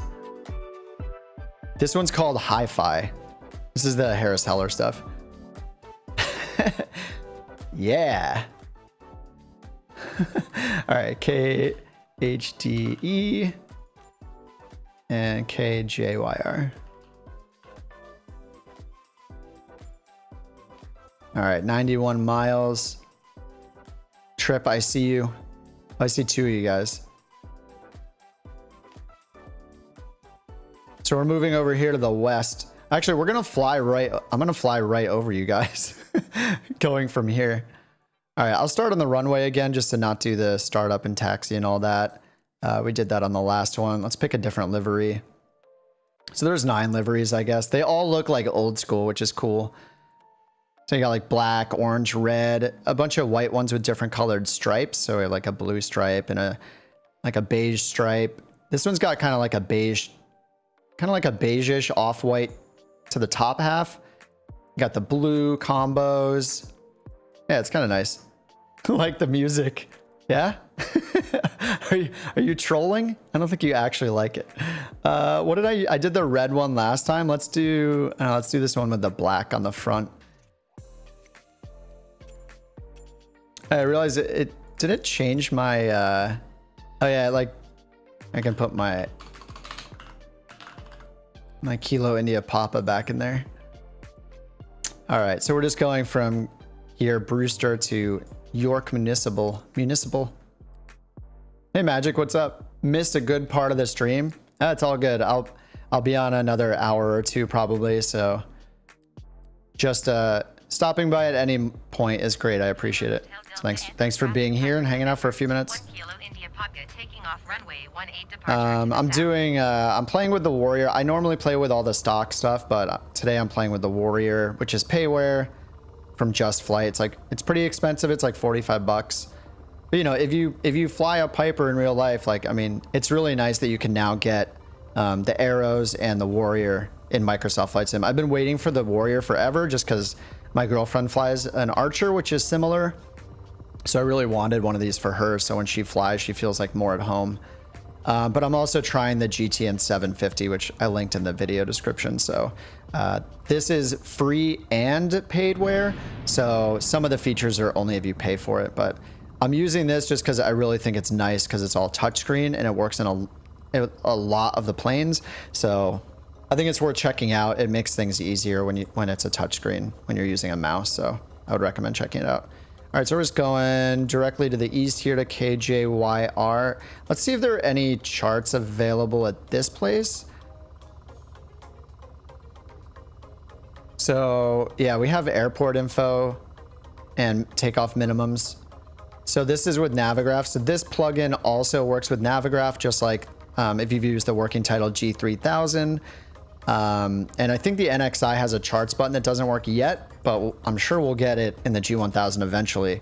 So for those of you with Navigraft, this is another avionics plugin besides the G3000 that works with Navigraft charts, but this is a paid feature of the plugin. So you have to pay for the premium version of the 750 to use it. But what's really nice is that you can click and drag them just directly. You know, on the G3000, you have to use that touchscreen that's below the display, so it's kind of nice. Ever do any flights in the the CJ4? I did one a couple streams ago, and I'm slowly learning the CJ4, the working title one. Yeah, it's amazing. I really like it.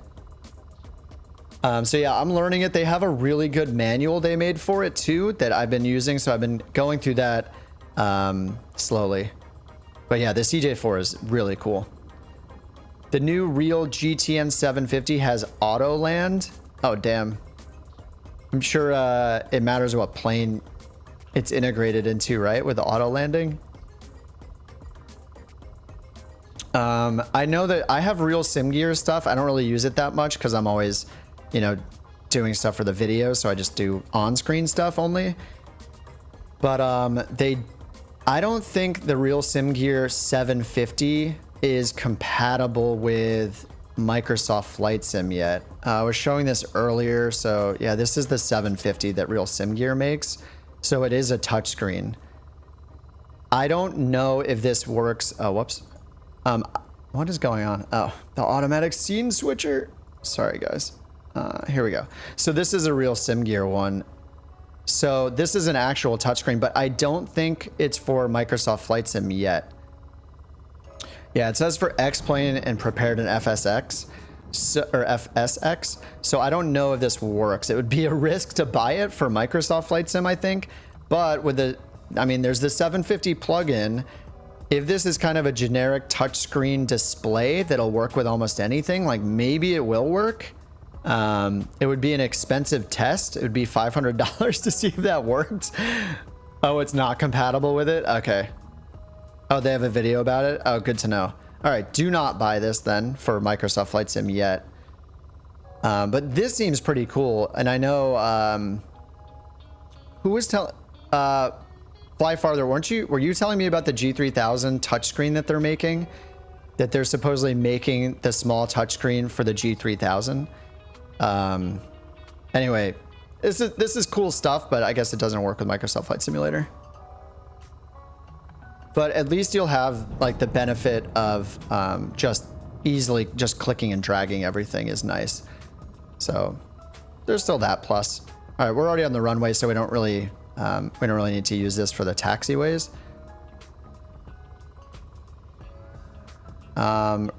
Runway 18 is the designated calm wind runway. I think we have a headwind of, what is it, like 10? I can check again here. Wind 140 at 9 knots. All right, anyway, let's take off. All right, let's see if I get the buttons right this time. Flaps are up. Parking brake is off. And, whoa.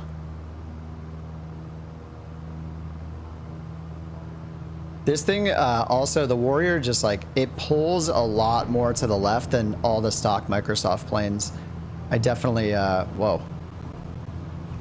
Oh man, yeah, I definitely have to get used to it. And then I have to get used to pulling back on the yoke a lot more than I'm used to. I feel like I really need to yank it back when it's ready, when we're ready to take off. This thing is pretty fast though. I mean, it feels like it climbs fast. An Archer is supposedly faster normally than a Warrior. I think the Warrior is like the slower of the Cherokees, but...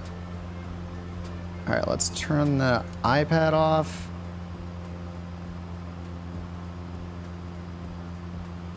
And let's get our map back.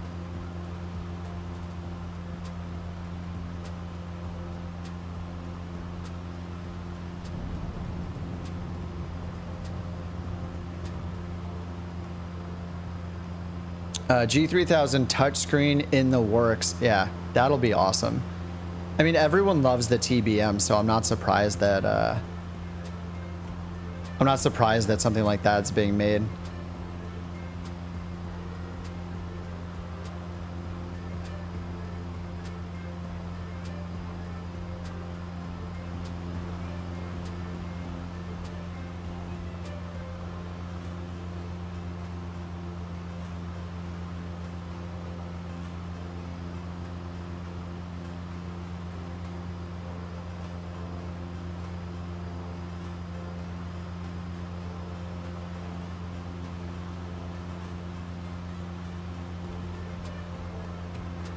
All right, so we're going eastbound. Actually, we could stay at 35. 3,500 is fine for our altitude. Pull back on the throttle and go back down to 35.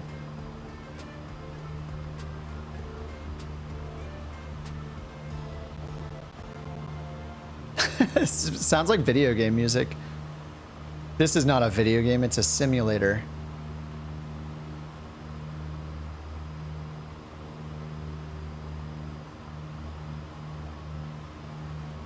All right, keep our turn going.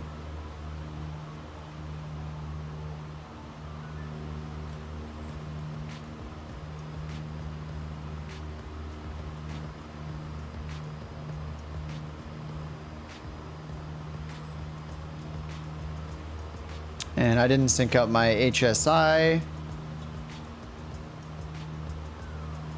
Just not used to doing that. I also want to turn on, I like the desired track is a nice field to have, especially when I have to change the HSI all the time. All right, so desired is 186. So I need to spin this around. This is something I'm not used to. 186, right around there. So I'm just doing 360s, I guess, sorry. Hey Merlin, what's up, man?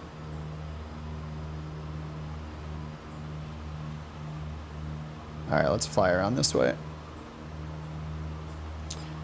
Yeah, I need to fly the Warrior more, obviously, to get used to it. I feel like this could be a plane that I just want to fly all the time. But, you know, I can't really, just because I can do it like off stream, but, you know, like I said, I want to make sure all the videos I'm making, or the few videos I'm making, are like anyone can follow along, so I can't really use some like a $45 payware plane in the videos and be like, hey, do this in this plane. Click here for my referral link. Just kidding.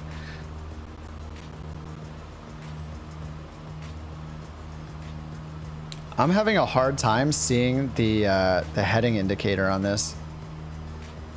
Hold on. It says north. Wait, what is going on here? Yeah, okay, we're good. I'm having a hard time seeing this a little bit, but the plane, this icon for the plane is really hard to see, like at this zoom level, to see which direction it's heading there. So I keep looking over there to reference it. I should really just be looking at the track number and maybe zoom in a little for the heading indicator, but I'm just getting all turned around on this thing. All right, I'm gonna pull our throttle. Let's get down to 3,500 again. It's really flat here.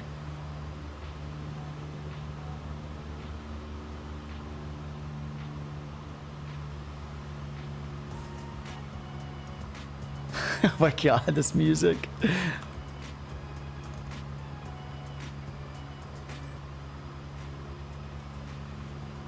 And I guess a lot of you guys like hearing the engine sounds anyway, so I'll turn that really quiet. Sorry. And this is a risk to open the window because I've had it just instantly end my game when opening the window while in flight, which shouldn't happen. Oh, it doesn't. There we go. Yeah, the breeze. That's pretty cool how it's coming out of the left channel only.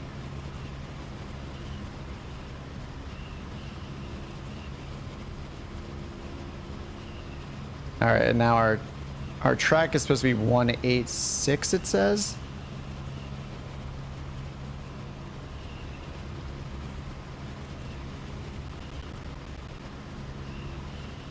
But wait, that's not right. Our track is, this is like 070.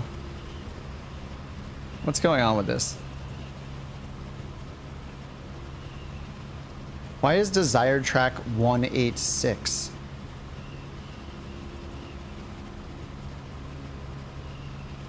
Waypoint desired track.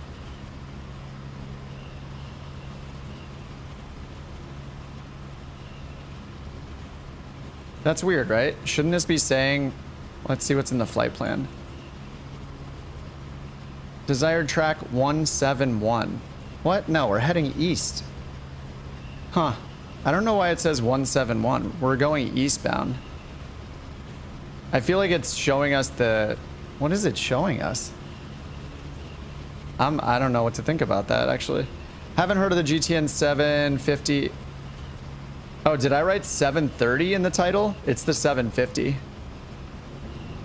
right, let me check. Did I write 730? Oh, you're right. I'm in vlog mode. Beautiful. Oh, I wrote 730. Whoops. 750. There, I fixed it. Thanks. You're right. CDI. Oh my God. Yeah, I didn't switch it before we took off. Thank you guys. Beautiful. It's like, what is going on? What's nice is, so yeah, okay. So with the 750, I guess in this plane, it's going to default to, yeah, to VLOC. They made an update in the NXI. I didn't mention it in the latest update, or no, it was 2 updates ago. They changed it so it's on GPS by default, so you don't have to switch it every time. And usually when you load in a GPS flight plan and start on a runway, it'll have it in GPS mode automatically for you as well. Like, it works that way with the stock planes, but I guess with this one it doesn't work that way. So note to self, always have to, in this plane, you always have to remember to change to GPS off VLOC mode. Thanks everybody. Thanks Robert. From Hawaii, awesome. Thanks for hanging out. I've only been to Hawaii once, and I was one of those tourists. It was just for a wedding on the Big Island, which is, you know, probably what a lot of people go. A lot of, you know, people that end up in Hawaii are probably there for a wedding on the Big Island. But yeah, we flew in and we were the idiots. Like, we were the dumb tourists that chose the, like, convertible for our rental. We were gonna get like a simple sedan, and they're like, oh, we got a free upgrade for you. Here, you can take the Camaro convertible. We're like, whatever. Like, fine, YOLO, let's have the convertible. And little did we know that like every 20 minutes it would just start pouring rain that time of year we were there. So we're just like, we were those dumb tourists getting dumped on by the storm, like the rain that would just come in randomly. I would love to go back and go like for an actual vacation there, but that was the one time I went to Hawaii. My experience was, yeah, being an uninformed tourist, choosing the convertible and getting rained on and having to pull over on the freeway and put the top up every half an hour. So it was pretty funny. Search for a 650, but I only see 750. Yeah, this is the 750. I had a typo in the title. I put 730, but it's the 750. Is it better than the Coronado? I don't know from experience. I had the Coronado Aero, and now I have the Just Flight Warrior. So obviously it's a different plane, but oh, my mouse cursor is gone, so I can't close the window. There we go. I think in general, people seem to like the Just Flight ones better. I think with the Aero, they said that it felt more like heavy, but more realistic with the Just Flight version compared to the Coronado version. My feeling is that like just from reading Reddit and things like that, that in general, people prefer Just Flight planes to Coronado planes. But I think it's a lot more expensive, right? That I forget what I paid for the Coronado, but I feel like it was more like 30 bucks for the Aero. And the Just Flight planes are more like 45 bucks, US dollars. So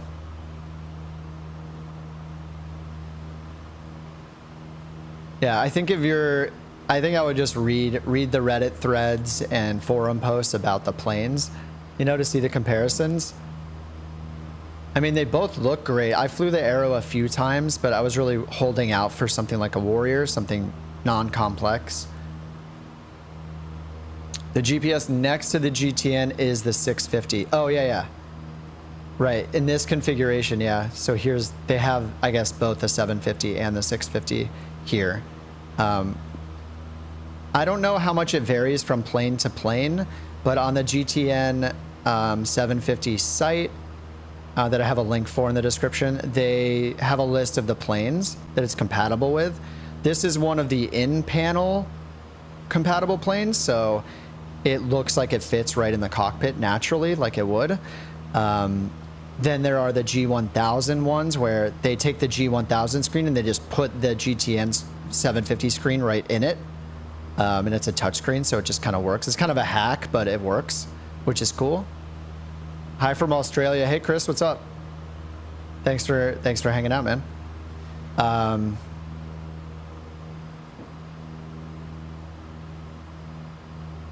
The Just Flight interactive checklist. Yeah, it is nice. I don't know if the Coronado has the iPad thing, but yeah, Just Flight has these iPads. So this is actually where you choose which avionics you want. So I chose the 750 because I have the mod installed. It just works. Like I installed the mod and then this option was available here for which avionics you have. But you could choose this, or you can choose the 530, 430, a 530 only, or the Garmin GPS 100, which I have no idea how to use, but it's a really small GPS unit, like a really small display on it. Did the 750 come with the airplane? No. Reality XP, this is the PMS 50 750.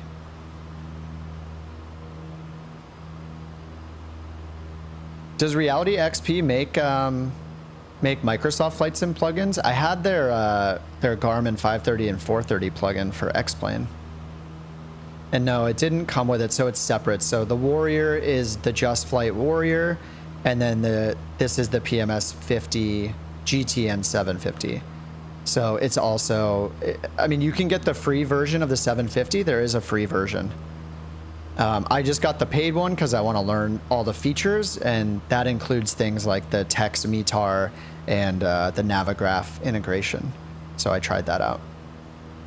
But yeah, you can get just get the free one, and then you can fly it you can fly it in any plane that has the G1000. It'll just put it in the G1000 screen. And if you happen to have one of these, like you have the Mooney or the Archer, or sorry, the Arrow or the Warrior, planes like that, some of the third-party ones, they list them all on the site. Those all have it like in panel like this. But also, I was reading the documentation, and so up here in the toolbar, you actually have you can pop this out into a window. So you can just turn this on up here in any plane at all. It doesn't matter which plane you're flying. You can use the 750 in this toolbar version in any plane. So this is kind of nice for like, I guess in VR, this might be nice if you like to do the pop-out panels, because you can reposition them in like 3D space in VR. So you don't have to like lean in and look at this thing. But in either case, it's really nice having the touchscreen, of course. You just don't have to hunt around for knobs and buttons and stuff like that, and a bunch of different locations. It's just all here. We are flying. I'm just doing a quick Skypark mission. So we're flying. This is our flight plan right here. We're flying to Kilo Juliet Yankee Romeo, KJYR. There's just 2 airports that we're flying between in. Where are we still in? What state are we in? Are we in Nebraska or something? Yeah, we're in Nebraska. So let me turn on the Skypark thing again. Yeah, so we're just doing this little mission here. Oh, I didn't pay for it. Oh, I didn't begin. Whoops. I think half of the time I forget to start the mission, but whatever. We're just doing a few short flights between some random airports. Use a Garmin 100 in real world PPL aircraft. It's antique, but it helps for VFR. I only played around with it in this plane just for a little bit because I'd never seen it before, and I couldn't figure out how to use it. I could find the list of waypoints that are nearby, but I couldn't figure out how to do anything else with it. And maybe it's not totally functional or something. That could be it. It could just be not very functional in this plane. But I would definitely use the 430 and the 530 quite a bit.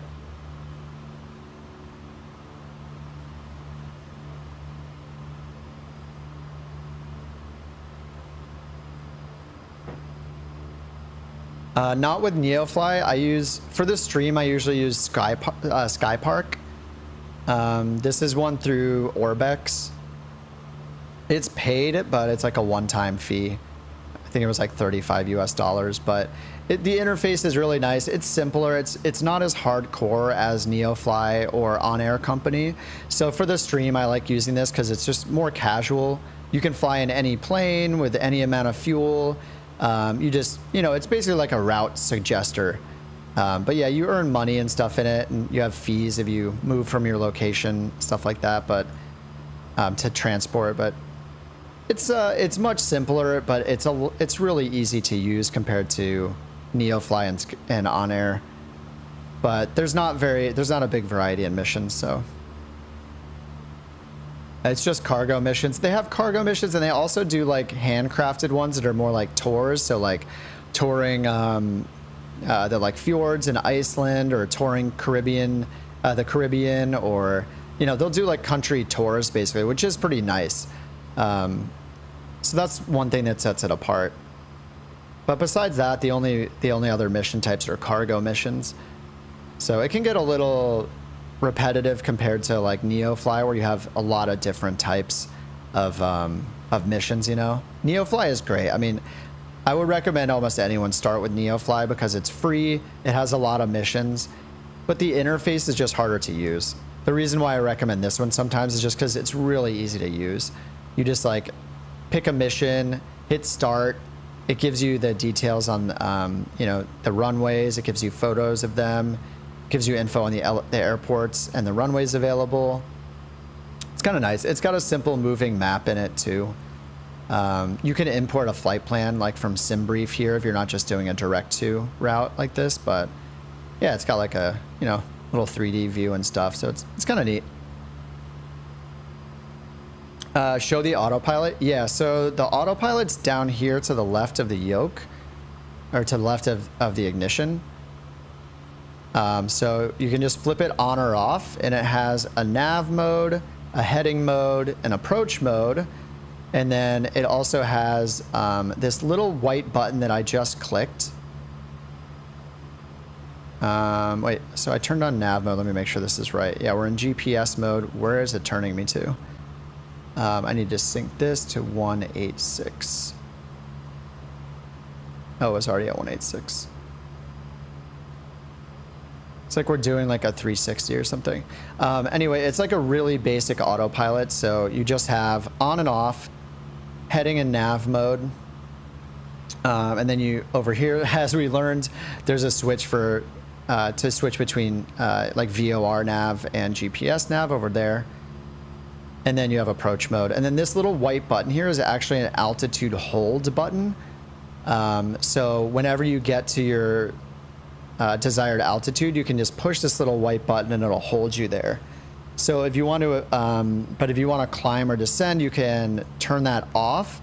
And then I actually haven't tried it just by using the elevators or the stabilator, whatever is on the Piper. Yeah, so it looks like it'll stay on while I'm pitching back. So I'm pulling us back a bit to climb. Need some throttle. So I can, so it looks like you can leave it on and just pull back to do the climb, or you can use your elevator trim to help with the climb too.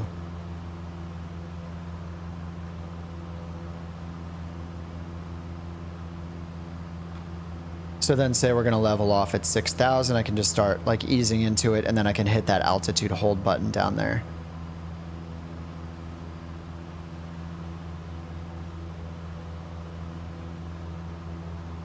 Yeah, it's kind of fighting me actually. I don't know if you're supposed to do it this way by actually pushing the yoke or not.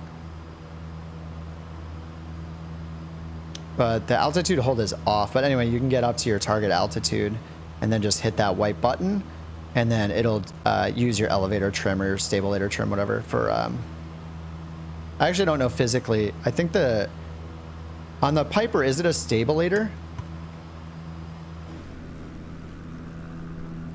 Because on the Piper, this entire back piece moves, right?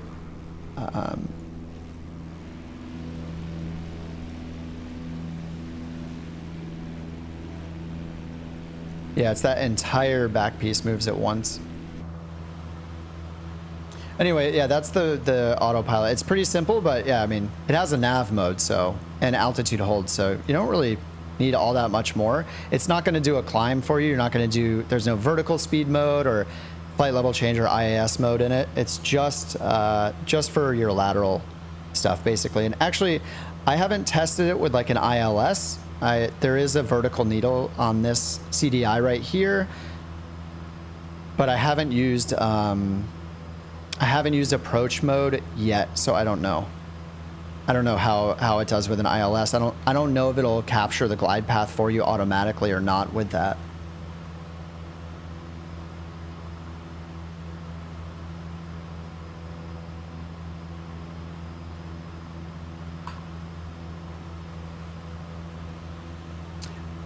Stabilator. Yeah, I think on the Piper it's a stabilator technically, right? Not an elevator.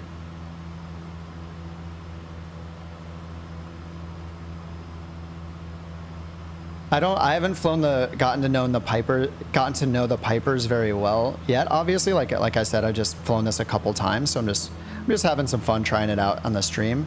But yeah, it's not, I think technically it's not an elevator, it's a stabilator.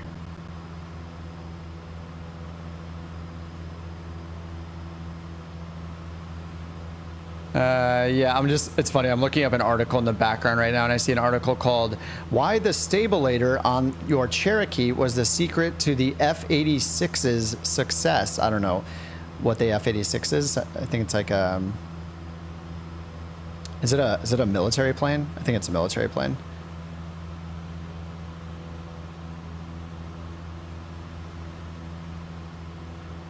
Good NXI update, thanks. It's looking good now. Oh, did it help with crashes for you? I saw some comments when they released it that people were having better luck, like having better stability with their latest update.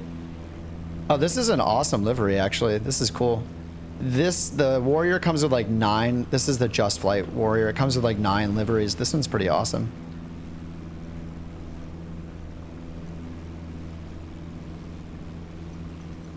Let me turn down the drone speed. I wish it would remember the drone speed settings.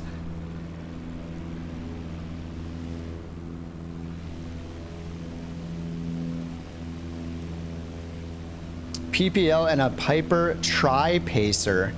Well, I'm gonna have to Google that. A Tri-Pacer? I haven't heard that name before. I'll have to check that out, Merlin. Yeah, this livery looks great. I mean, the Pipers have character.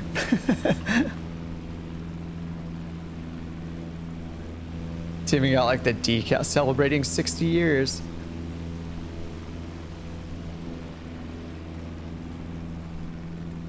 Pretty cool.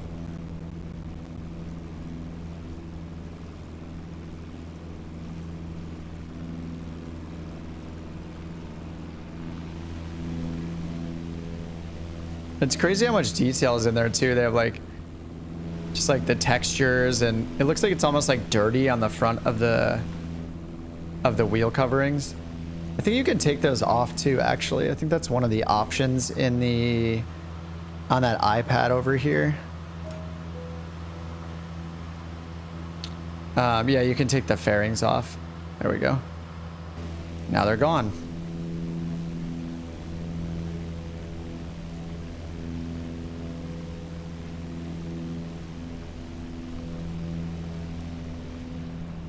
Yeah, this is I think this is my first Just Flight plane.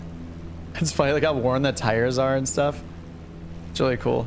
I think I saw a YouTube video, I forget who the guy was, but he did like a thorough like walk around and like compared to photos and stuff and listened to all the different engine sounds. Yeah, this entire, yeah, stabilators when the whole tail wing moves. Yeah, this entire piece here moves. So I think this in the middle, I assume that's basically the trim tab, is this second part right here.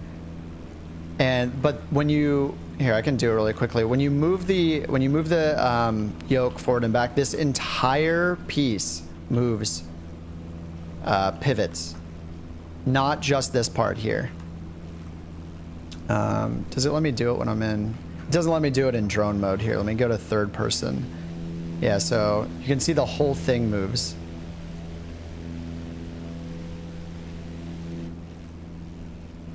Which is interesting.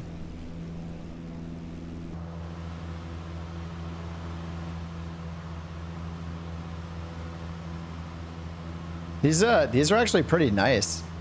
The shades you can pull down.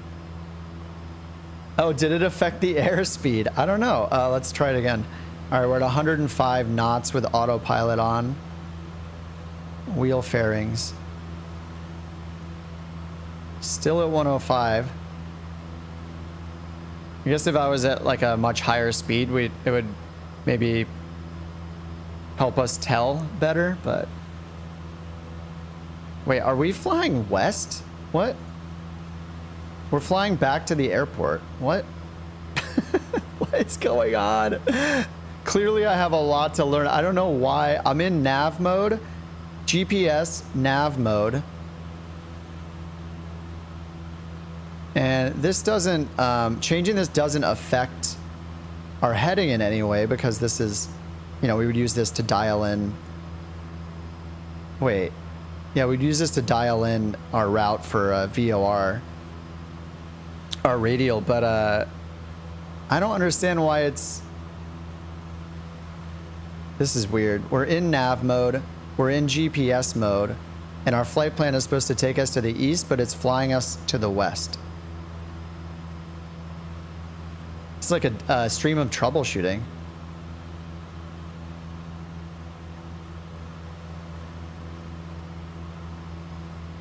This is so weird. Yeah, what is time, what is this? It's going to time cly. What's weird is I didn't change it, right? I didn't put in any other waypoint. This is so weird. Activate leg. I have no idea what that was. I didn't choose any procedures either, and the only thing in our flight plan is just going straight to this other, This is so weird. I'm gonna look up in the manual what that was all about.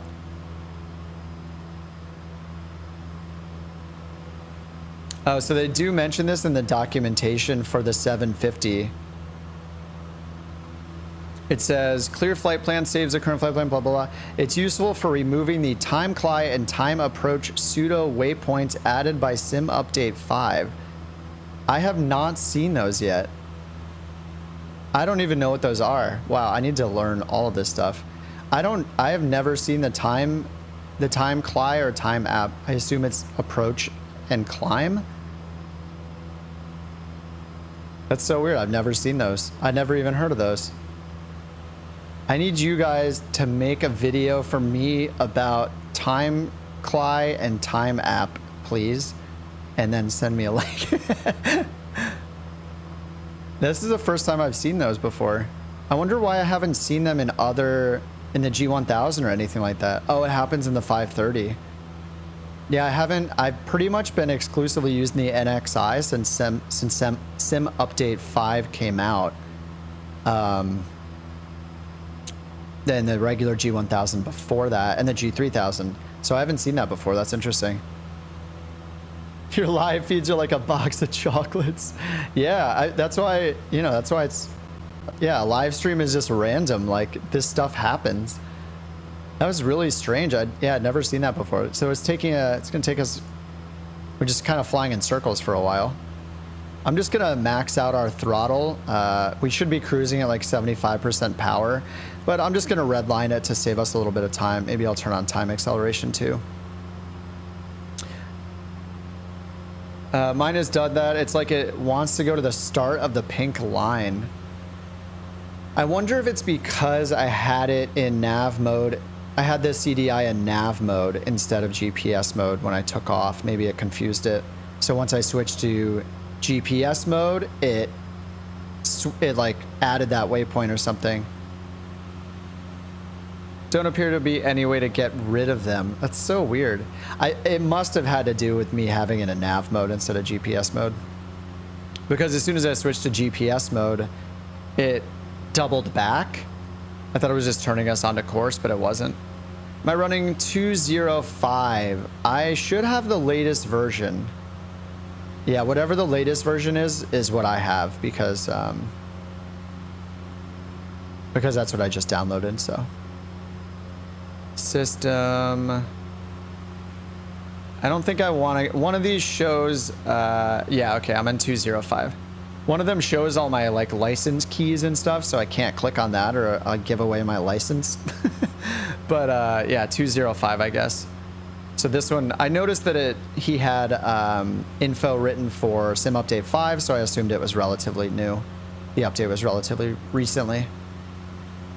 Relatively recent. English. What's going on now? It's just continuing. All right, we're still in nav mode. It's just not turning. It looks like it's like waiting to go outbound from the course a little more. So far, this test is not going the best. Here, we're in the US, so let's do that. So it's in nav mode. Desired track 170. I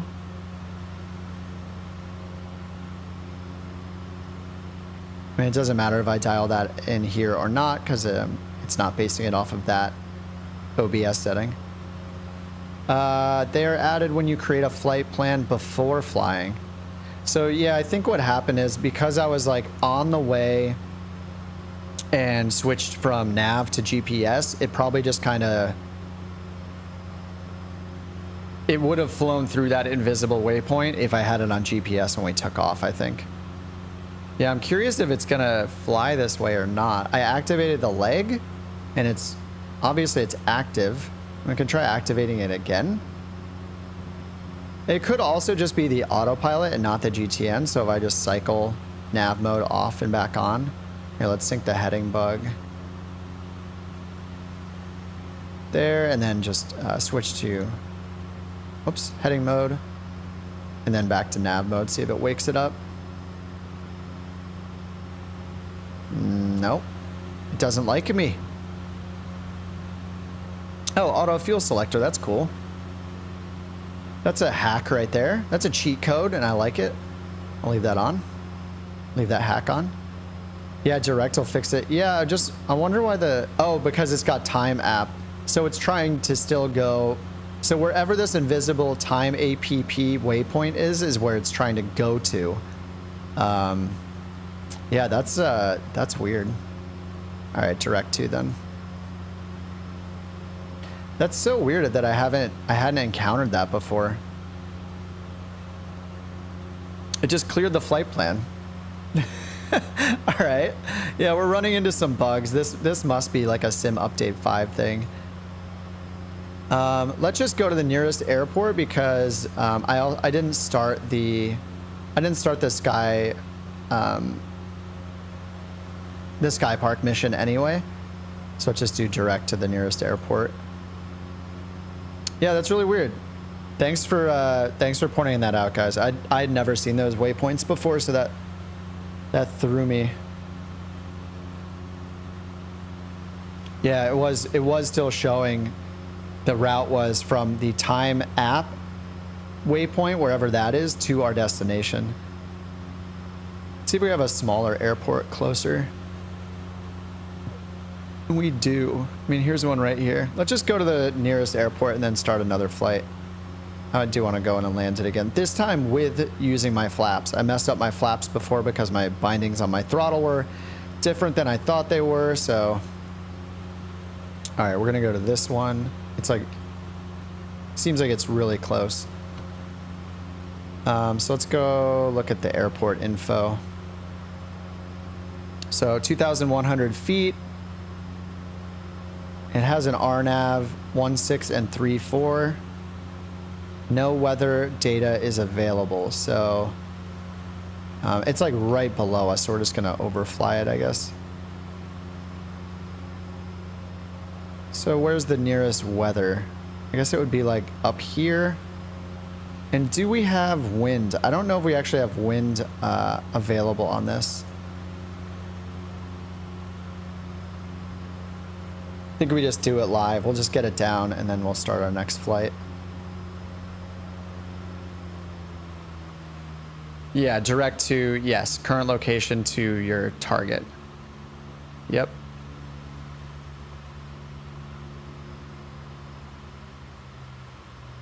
All right, so we're just gonna slow down and just descend like crazy and just find this airport. Looks like it's right there in front of us. Everything looks like a runway right now.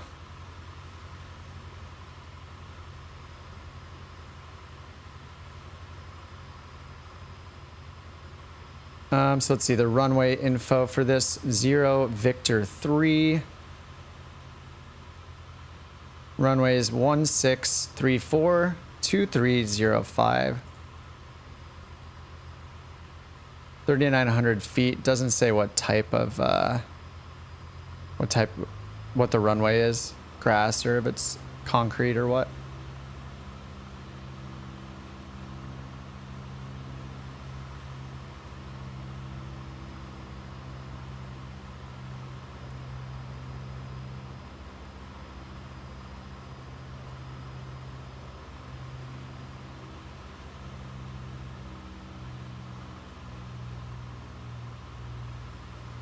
There's an airport here somewhere.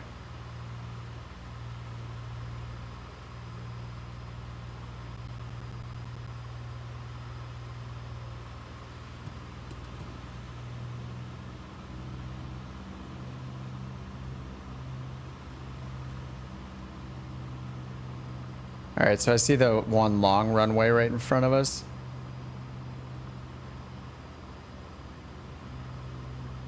So I'm just gonna make a hasty landing. Just gonna turn out this way and then we'll make a left 180. This time with flaps. That last landing was impossible. It was much harder with no flaps for sure. I think I came in around 80. I think the final approach speed that I looked up was supposed to be around 70 knots for the approach. So I was just way too fast then. Because I was turning on my parking brake instead of putting out notches of flaps, which was a great idea.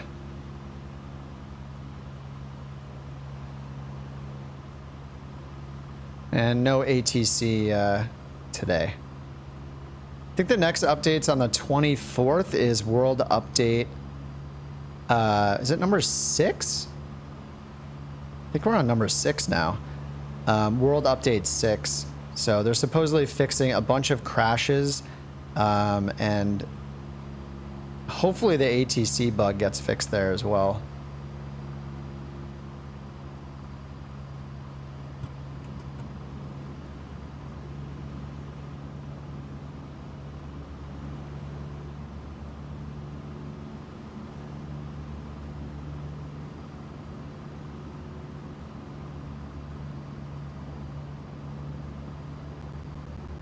Oh no, I'm overshooting.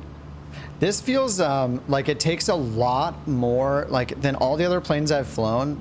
This feels like it takes a lot more just movement. Like I have to move the yoke a lot more to get it to react. We're really high. I have to move the yoke a lot more. It feels like almost like, yeah, like less responsive than I'm used to. It's gonna be a little sketchy. Yeah, just like less responsive in general, I guess. Oh God, yeah, it's so different. We're floating, another bad landing. I'm so bad in the Archer, or in the Warrior. I should just go around, but I'm just gonna land it so we can go to our next one. It feels, I don't know how to describe it. It feels very like slow to respond and stuff, which I'm guessing is realistic. When I fly the other ones, they seem so forgiving, but this definitely feels, it's really challenging to control, which in a good way. Like I just have to get used to it. And obviously I'm like rushing the landing and stuff, but, and knowing that my girlfriend said that this feels more realistic to her than the other ones she's flown, now I'm like, oh, everything I've been doing, maybe like all the other planes I've been flying are like potentially way less realistic than they should be, just based on her reaction to this one.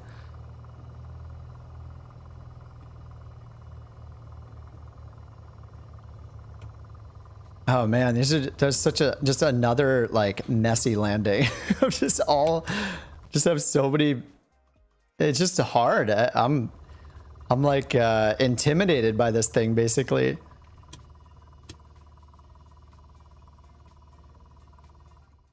All right, there we go.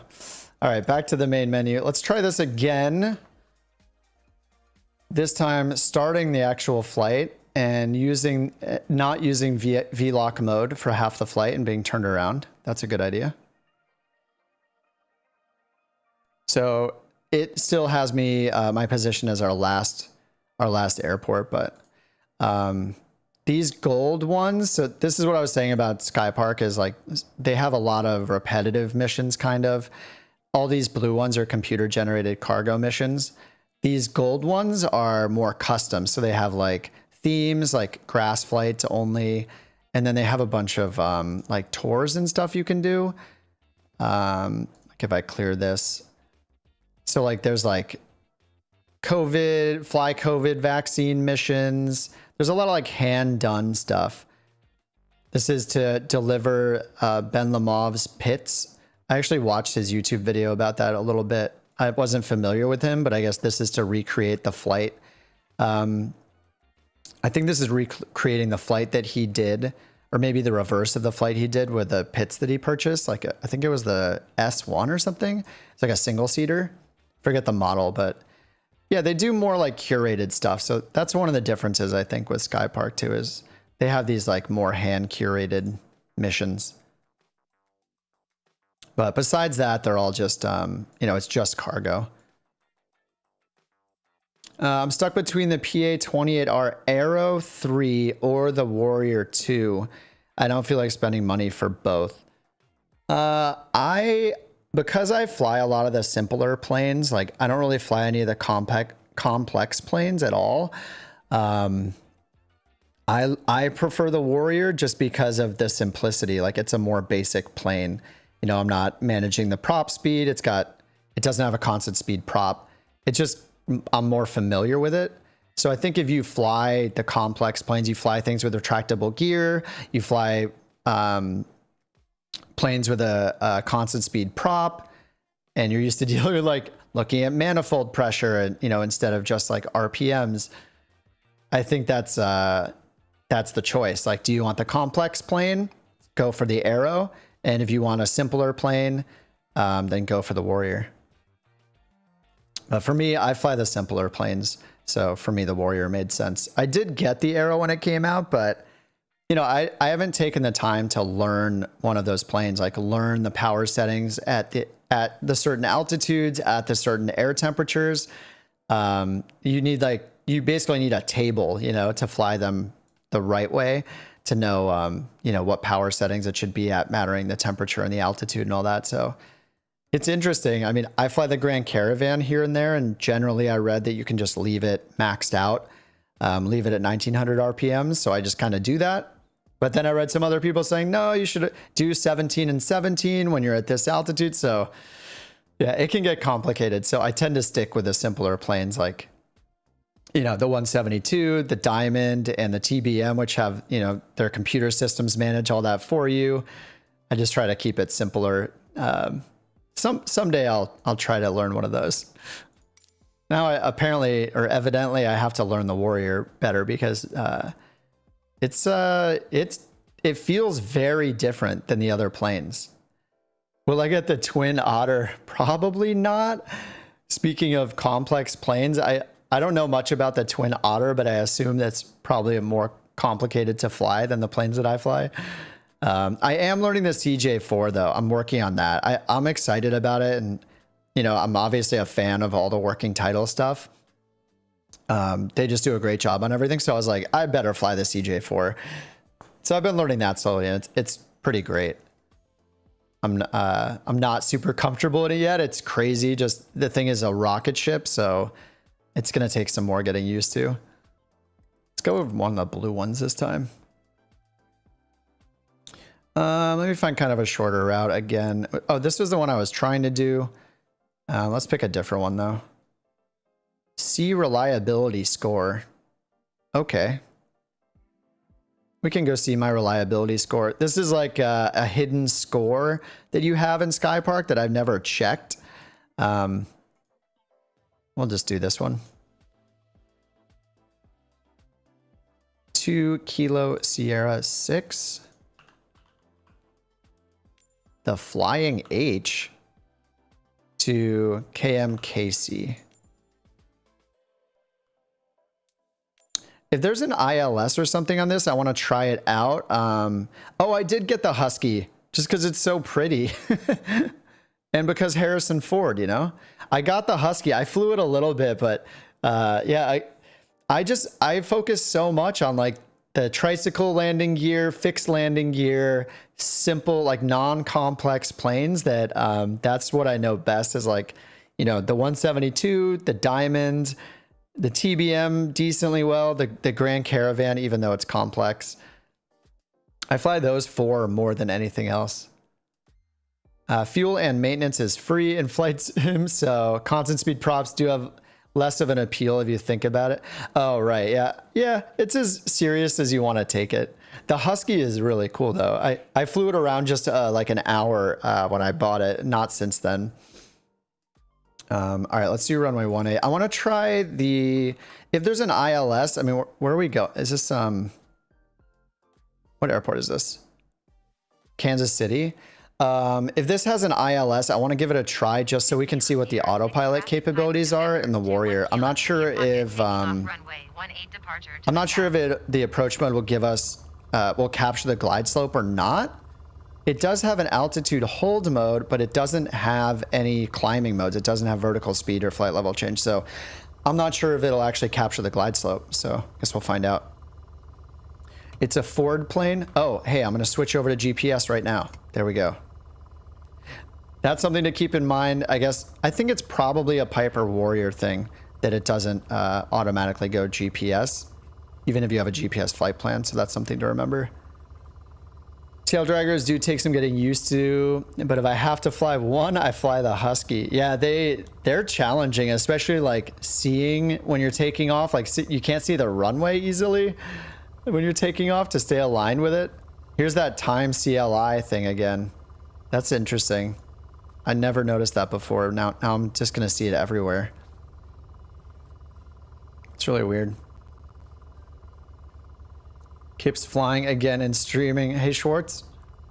Yeah, so we're going to do this next flight.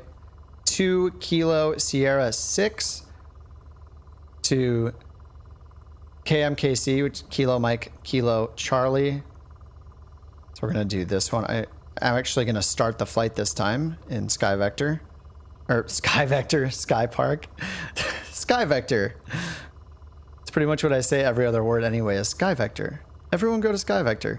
All right, so we're going to Kansas City. All right, so it does say it has an ILS, so we'll get up and then we'll figure that out. And I think I read that its short field takeoff is 2 notches of flaps in the Warrior. So I'm gonna try that out. We'll see how it goes.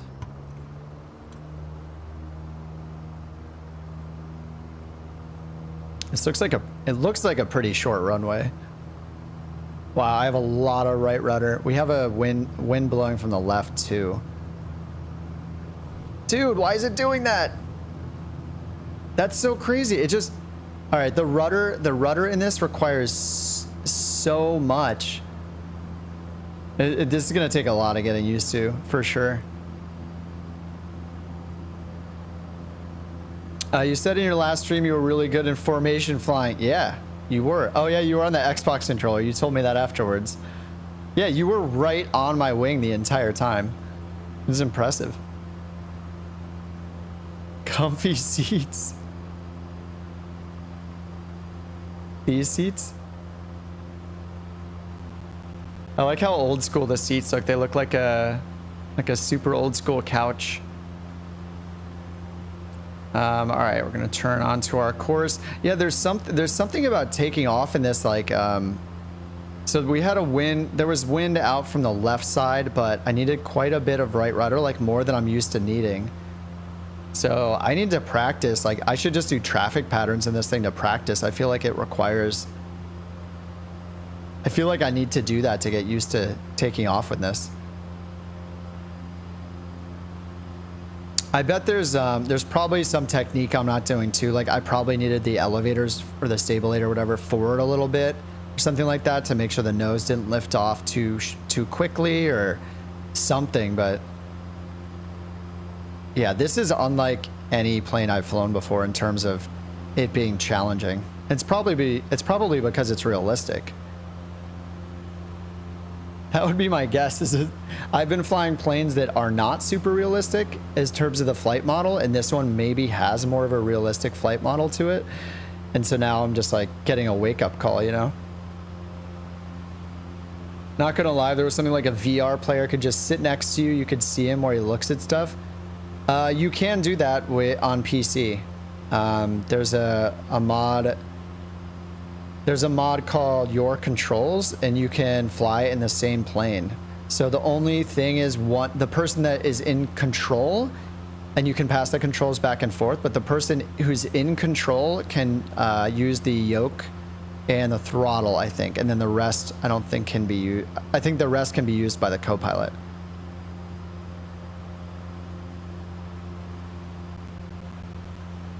And I did use that last week. It was one of the guys from the stream in the Discord I hung out with for overnight, or I stayed up pretty late that night, I think, and we did a flight, a couple legs of flights using your controls, and it was awesome. It was so weird to see, like, you couldn't see them, like they're still invisible, of course, but you basically just load into the same plane, and then you turn the plugin on. Oh, let's turn nav mode on. You turn the plugin on, and then you can actually see them changing the controls. So, like, I could use the avionics as the co-pilot.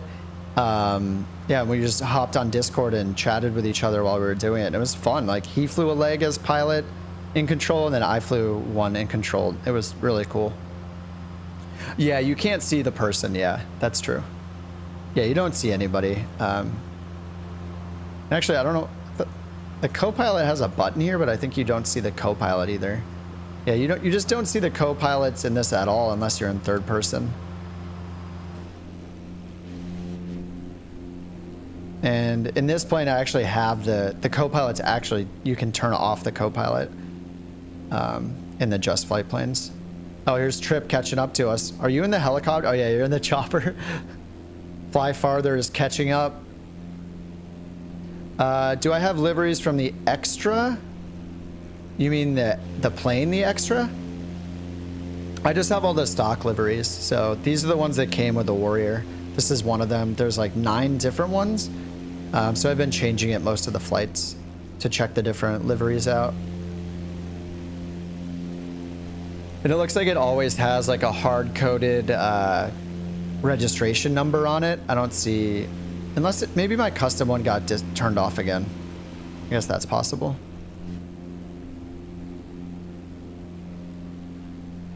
I forgot to download the H135, so every time Trip is following me, he just looks like a plane, but he's actually flying the chopper. I just need to re-download it. I'm trying to keep my community folder really empty right now, just because I'm trying different mods out. Like this one, I just don't want them to conflict with each other. So like I don't even have the G3000, so I'm like, I want to make sure it doesn't conflict with any of the other mods. Dude, it's doing it again. Look, it's going to time app again. No, it's going to this time app. So I guess we have to, let me try to activate the leg. No, it's still going to try to go. Now it's going to base it on wherever time app is. This is kind of annoying. All right, I'm going to hit the altitude hold button right here. Hold this at 5,000. Yeah, so I guess I have to do direct again. So I can click here, click direct to. Yeah, that's a weird bug. I guess it's in the 530 as well, so I'll check that out too. That's good to know.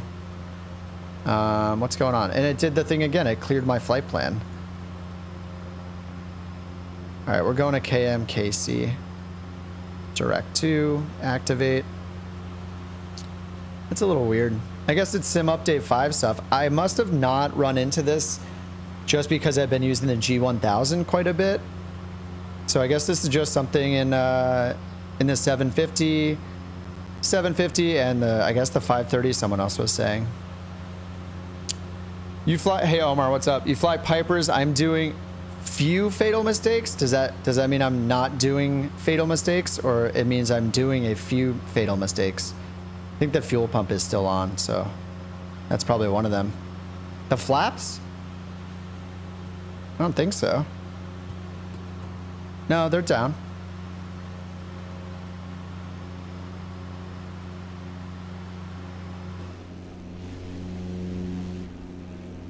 No, no flaps, I don't think.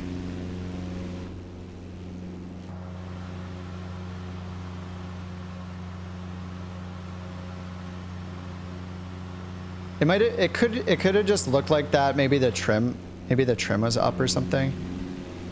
Or not the trim. Maybe it's just how it looked.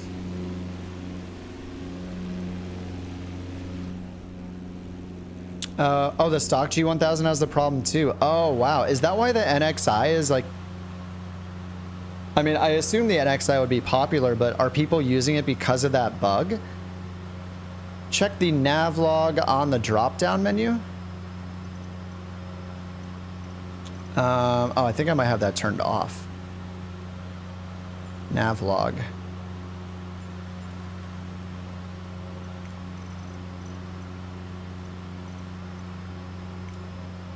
I haven't looked at this since I did like the first bush trip. Oh yeah, time approach, time climb. That's so weird. Huh. Yeah, that's really strange. Oh, it's cool, Omar. Any tips you want to give me about the Pipers, I'd appreciate. Yeah, I've barely flown this, but I want to learn it better. And I'm embarrassing myself by doing it on the stream instead of practicing more before I do it. So I just figured I'd try it out. And this is just all new stuff. I just wanted to shake it up a little, you know? I tend to do the same thing most streams. Like I'm always flying the, oh, there's Schwartz over there. I just end up flying like the Diamond or the TBM or the Grand Caravan every time, like 3 or 4 planes. So I wanted to try a new plane and try some new avionics. Try the GTN 750 out. So it's kind of cool. But I was worried for a minute that like when this started happening that it was a problem with the 750. But I guess it's just a problem with the whole sim. Short field 2, I did do that. Yeah, I did do notches, but I feel like I have to pull back pretty hard. That's something I'm not used to is I feel like in general, I have to be more heavy-handed with the yoke on the Warrior than all the other planes I fly. I'm usually like pretty subtle with it. Like I just pull a little bit. In this, I feel like I really need to like kind of manhandle it, for lack of a better phrase. Fuel tanks, you don't have, I mean, technically you do have to switch them. It's got a left and a right fuel selector, but so the fuel selector is down here. So you have a left and a right or off position. But over here, by default, it has a feature in this Warrior with auto fuel selector turned on. So you can turn this off if you want, but it was on by default. So I guess it'll automatically switch the fuel for you while you're flying. I don't know, maybe it does it every half an hour or something. Even if it does though, it's not gonna know when to switch it for landing. So as far as procedures, I guess you would still wanna, you know, switch it to the full tank, the fullest tank when you're coming in to land. It does not have a both, no, just left, right, and off. So unlike the Cessnas, like the Cessnas usually have a both. Like on the 172 and the Grand Caravan, you can just turn both tanks on. But in the Pipers, I think most of them, it's left, right. And same in the Diamond, actually. The DA, I think the 62 and the 40 both have a left, right. The Cirrus is a left, right. I think the Cessna is like one of the more unique. I feel like mainly the Cessnas have a both, and usually it is left, right in a lot of these other planes. All right, so I wanted to try like the ILS or something just to see the procedures, and I really want to see if the Warrior captures the glide path or not with the glide slope. So down here on the Autopilot, we have an approach mode that I haven't tried yet. So I know laterally approach mode basically like makes it more precise and more sensitive when you're coming in on an approach. So it'll almost like increase the precision of the lateral guidance, but it also captures the glide slope in some planes. So I'm curious if it'll do that in the Warrior or not. So I want to try that out. So let's go to the procedures here. Okay, and there's an ILS 19 and an ILS 3. So let's see what the active runway is. Wind is 8 knots at 090. So I guess the ILS 3 would be our better bet. So I'm going to load that in, and I'm going to activate it so we go to our first waypoint. All right, let's give it a second. What's our message? No departure airport. Okay, that's fine. Why didn't it activate it? Maybe it needs a departure airport to activate it for some reason, like it's an incomplete flight plan. So let's put back in our departure airport to KS6.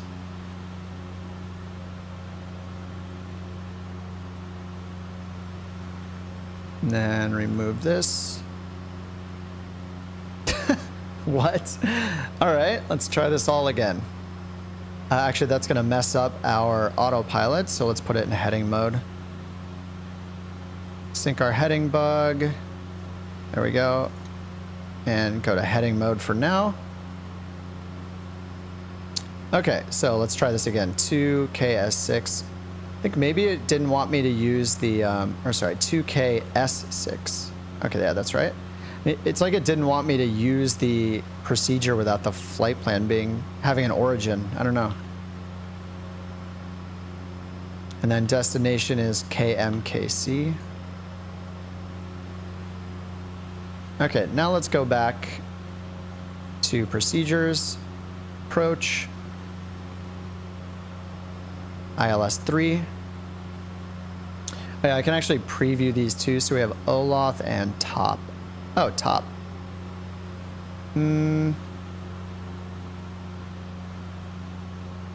Okay, so they're both to the south, which I'm just going to do this Olath or Oloth one. All right, now it's working. Now we can switch back to nav mode and turn to the right. So we're going to go south of the airport. All right, so back to the map. So here's our route. It's also showing these altitude callouts here. There's no like synthetic vision or whatever. There's no like instruments for this, but it has some altitudes listed here. So I assume these are our constraints for the approach. 3,000 feet. See, this is weird. It says Oloth or Oloth 1186 feet. Hepto 3000, Fennin 3000. So we're just going to go to 3000. We're at 5 right now. But I can look up the chart. So let's go ahead and look up the chart because I got the premium version. All right, so put in the right airport. And then I can hit approaches. ILS runway 3. Go full. All right, so now we got all our stuff here. It actually says, so final approach fix Fennin, we need to be at 2,400, not 3,000. So I don't know where these altitudes are coming from.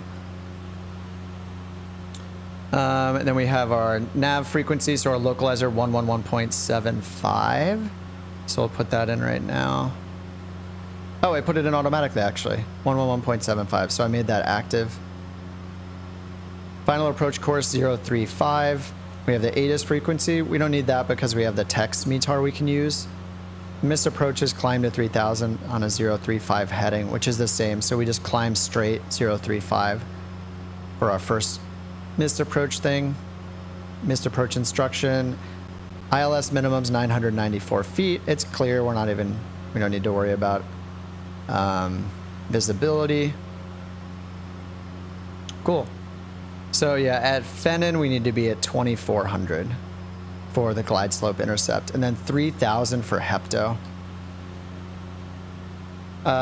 Just catching up on comments. Switch tanks every 30 minutes. Yeah, land and takeoff with the fullest tank, right? And then fuel pump on for landing and takeoff too, right? Comment on the RPM gauge, because where it's located, it's hard to read on the real plane. Yeah, so my girlfriend flies Pipers, and I asked her about that, and she said she didn't think it was hard to see, but I don't know. To me, this looks really hard to see. I mean, you know, it's like your perspective in a, like maybe if you sit back a little further, or I don't know. Yeah, it's interesting. I wish it was like up here somewhere. It seems hard to see to me. Very hard to read. Most owners move it up, place it in the CDI location. Oh, yeah. Yeah, I just have it maxed out right now, but I know I should be back like... I mean, it can be up to 27, I guess, for cruise, right? I was reading some of the documentation I could find before I started the stream. I think it said between 23 and 27, but generally at like 75% power for cruise.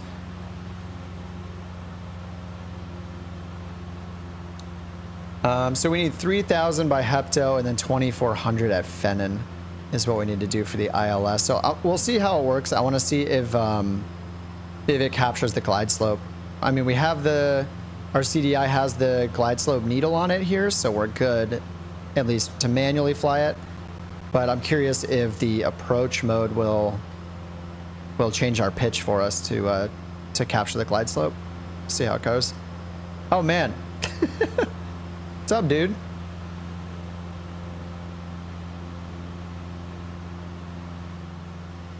Cruise at 2,400. Yeah, for the sake of the sim, I usually like just keep it redline just to save a little more time. 108 knots per hour. Good to know.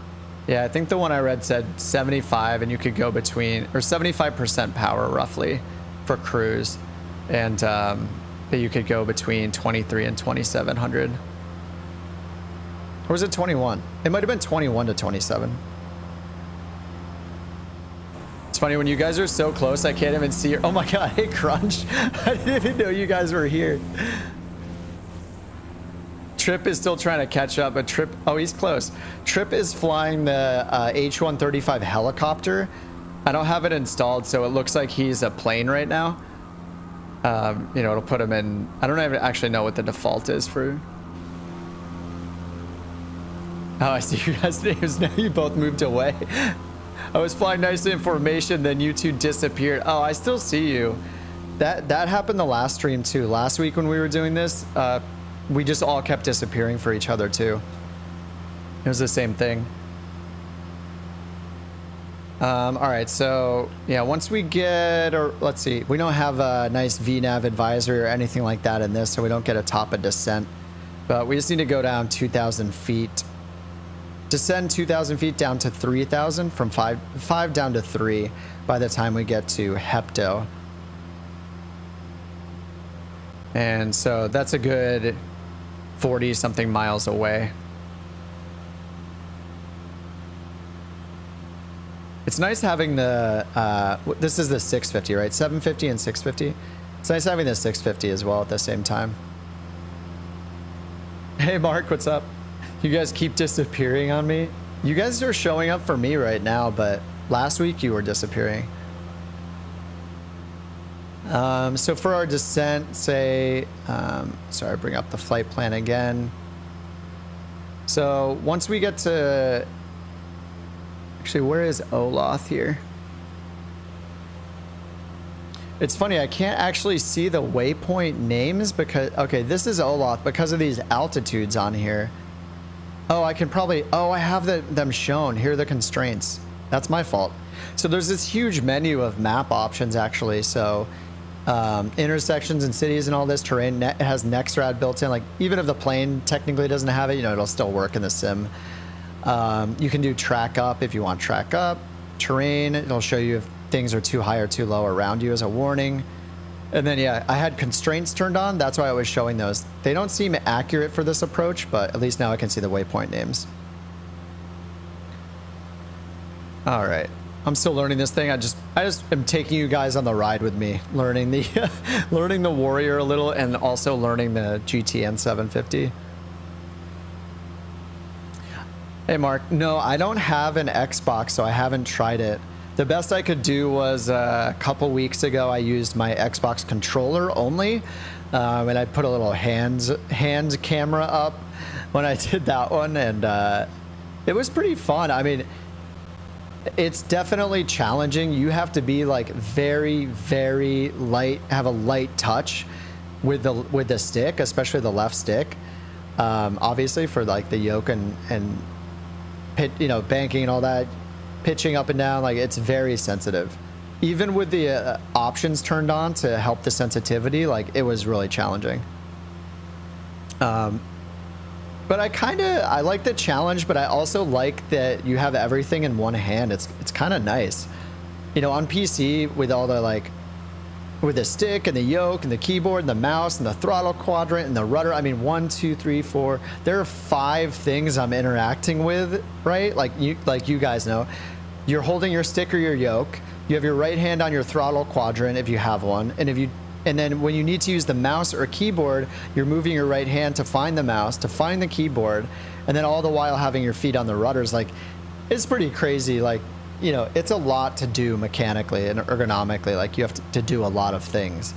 So just kind of simplifying it and holding the controller was nice. It was a nice change. Oh yeah, you guys finally disappeared for me. Oh, Trip still, oh, you're back. Oh wait, maybe you were just all behind me.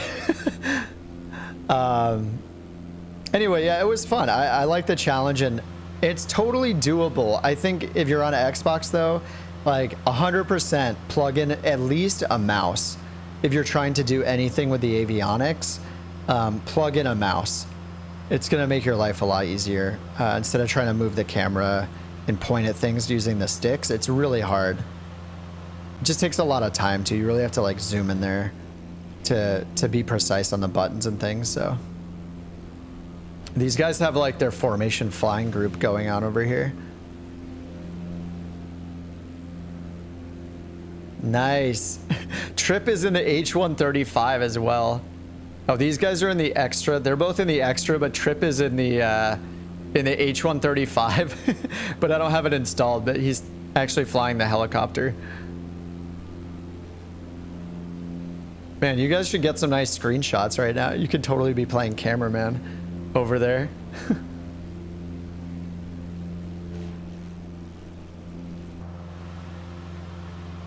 Actually, I could too. I could fly in with the drone. If I turn the drone speed up, we can catch up to them. There we go.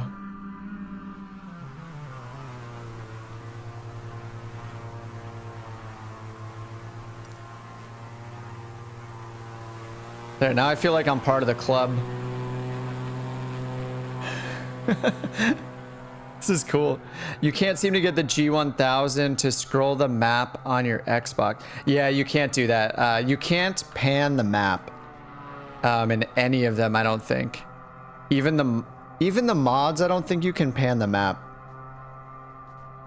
So hopefully in the G1000 NXI, hopefully that happens later on, since they're working a lot on that. And this one though, the GTN 750, I'm using this just because it is very click friendly.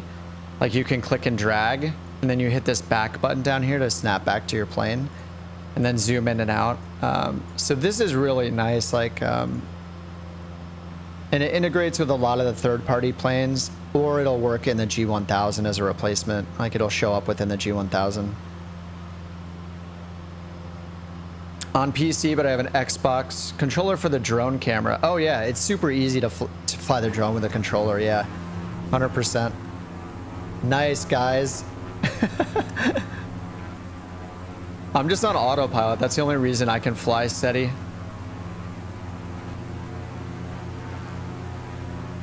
But using the camera with a controller is great. I love how easy it is with the right stick.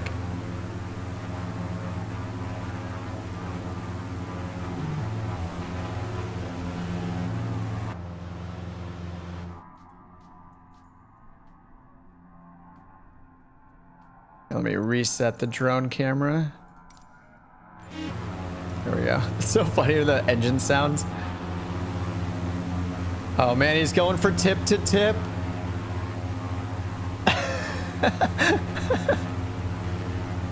Professionals, yeah. Oh, he disappeared. Yeah, there's some weird things happening with the multiplayer where it's... Is this the livery that you picked? I assume this is Schwartz. Is this the right livery? Is that accurate?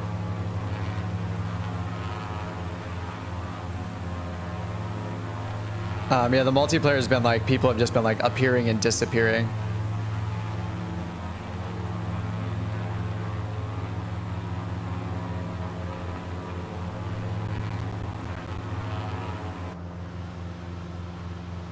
All right, so we need to get down to 3,000 feet by Olath, right? Or Olath right here.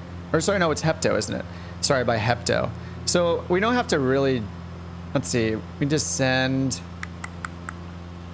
So we need to drop 2,000 feet, 500 feet per minute. That's 4 minutes to do the descent. And then so in 4 minutes, we'll roughly travel... Let's see, what's our ground speed actually? We go back. Ground speed's 109. So is that like 1.5 miles a minute roughly? So in 4 minutes, so we'll give it like 6 miles, say 7 or 8 miles before Hepto to start our descent. Oh, that's Crunch. I picked it since I didn't recognize it. Turned out to be the Xbox. Oh yeah, it looks cool. Dude, all the new liveries look really good. I'm a fan of all the new liveries. Oh my god, $2.99 from Omar. Thanks, man. Thanks for the $2.99. Appreciate it. And thanks for all the tips. I should be tipping you. Yeah, the new liveries look really good. There are so many new ones that they made with Sim Update 5. I don't even feel bad not having custom liveries because there's just a lot to choose from. Like every plane has like a new one. They showed them off a lot in the Xbox trailer.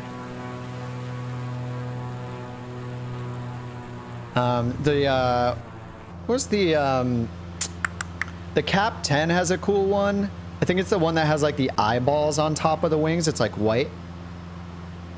Oh, thanks, Omar. Appreciate it. Well, thanks for the tips in the Warrior. It's not my wheelhouse at all. So I am part of this, like with this, what I'm doing is testing the ILS out with the Warrior. I just want to try it out. I'm curious what the autopilot does with the approach mode. I'm assuming that we won't get it to capture the glide slope. So I'm only, I'm going to see what it does though. I'm only expecting it to give us the lateral guidance with the autopilot. So we'll see how it goes. And then we have the nav radio tuned in. So once we make that left-hand turn, I'll switch over to the ILS. So we'll switch from GPS to nav, or I can use the CDI button to do it. And then over here, I think I turned on a couple, yeah, distance. So this top right distance is distance to our next waypoint, 19 miles. And our next waypoint is Olaf. So when this is at 10, I should start, I'm just gonna start my descent at 10 miles from that waypoint. Hopefully I remember that. And then I kind of want to customize it. You can customize all these, the data that's shown in the corners on both of these. We have ground speed and okay, we already have distance on this one. And then that's estimated time en route. That's to our destination. Estimated time it will be when we get there, like clock time, 24-hour clock time.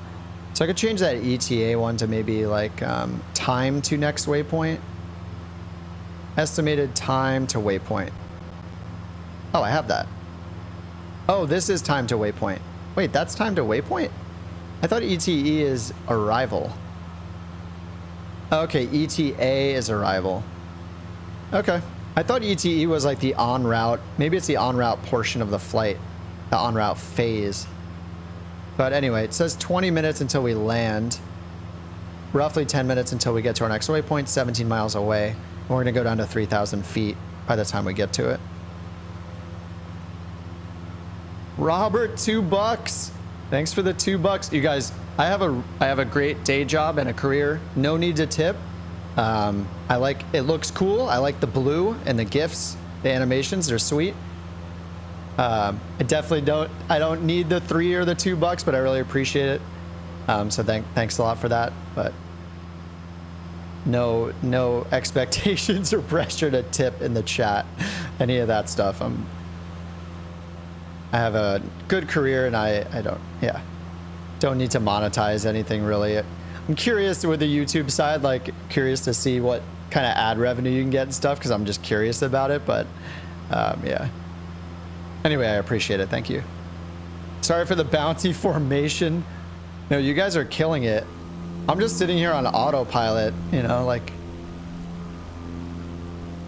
you guys are doing formation flying, and I'm just sitting here on autopilot looking at the Garmin. All right, so yeah, so we have the ILS. I think everything is dialed in. I had the chart over here pulled up already. So we have the Navigraft chart, which works with the 750. So our missed approach is climb to 3,000 on the same heading. So 035 is our approach course for runway 3. So we just, if we were to go miss, which we aren't, we would climb to 3,000 on that heading, and then we would go to the ANX VOR on radial 295. So it looks like just a right turn out to over here. It's showing the missed approach course. So we fly 035, then we turn on to the right, and then we go to the Napoleon VOR, I guess, right there. And then we would enter a holding pattern on those radials there, or on those courses, the 153 and the 333. It'll be cool when the NXI does holds. I've never been able to try one out. I don't think even in X-Plane that anything that I used in X-Plane or obviously Microsoft Flight Sim ever supported holds. And even like the procedure turns are working well in the NXI already, which is really cool. So yeah, it's crazy. They're just killing it. So I'm stoked to see. Every week I'm like, ready for the update. I'm ready for the update. What's it gonna be? Yeah, it's fun stuff.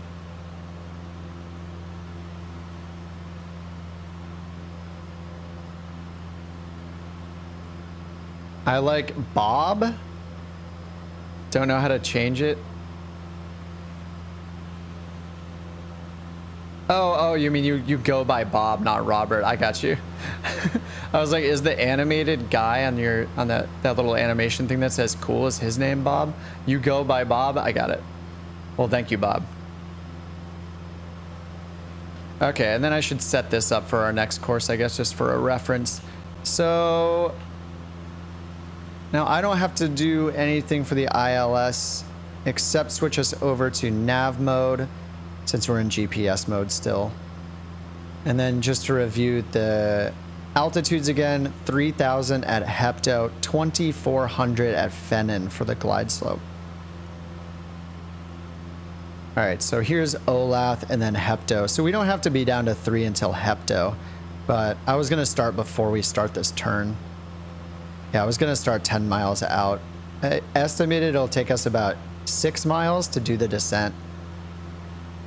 But I think I'm just gonna start it now, it's fine. I'm also not talking to ATC or anything like that. And no, I didn't look at the airspace. there is right here, airspace south of where we're going. So I guess technically I would probably look up this airspace info. I can't look that up here. I would need to bring up Sky Vector or something to see like the sectional to know the airspace for this. I could look it up really quickly, I guess. KIXD. Or turn on 4 flight or something. But we would stay above that airspace before we made this turn. If we were following every rule that existed. So if you're flying on VATSIM or something, then yeah, you would have to do this kind of stuff.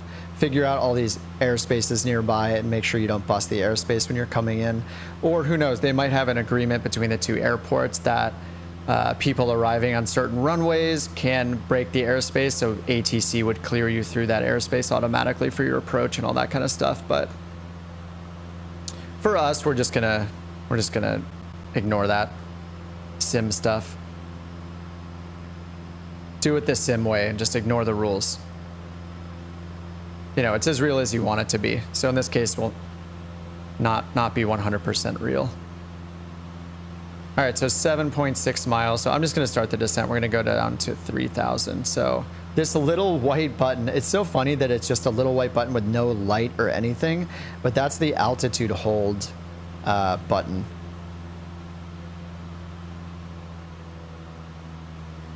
So I'm just going to start our descent. It's going to go down to 3,000. Actually, I think I may have turned it back on. I don't even know when it's on or off because there's no light. All right, I think it's off now.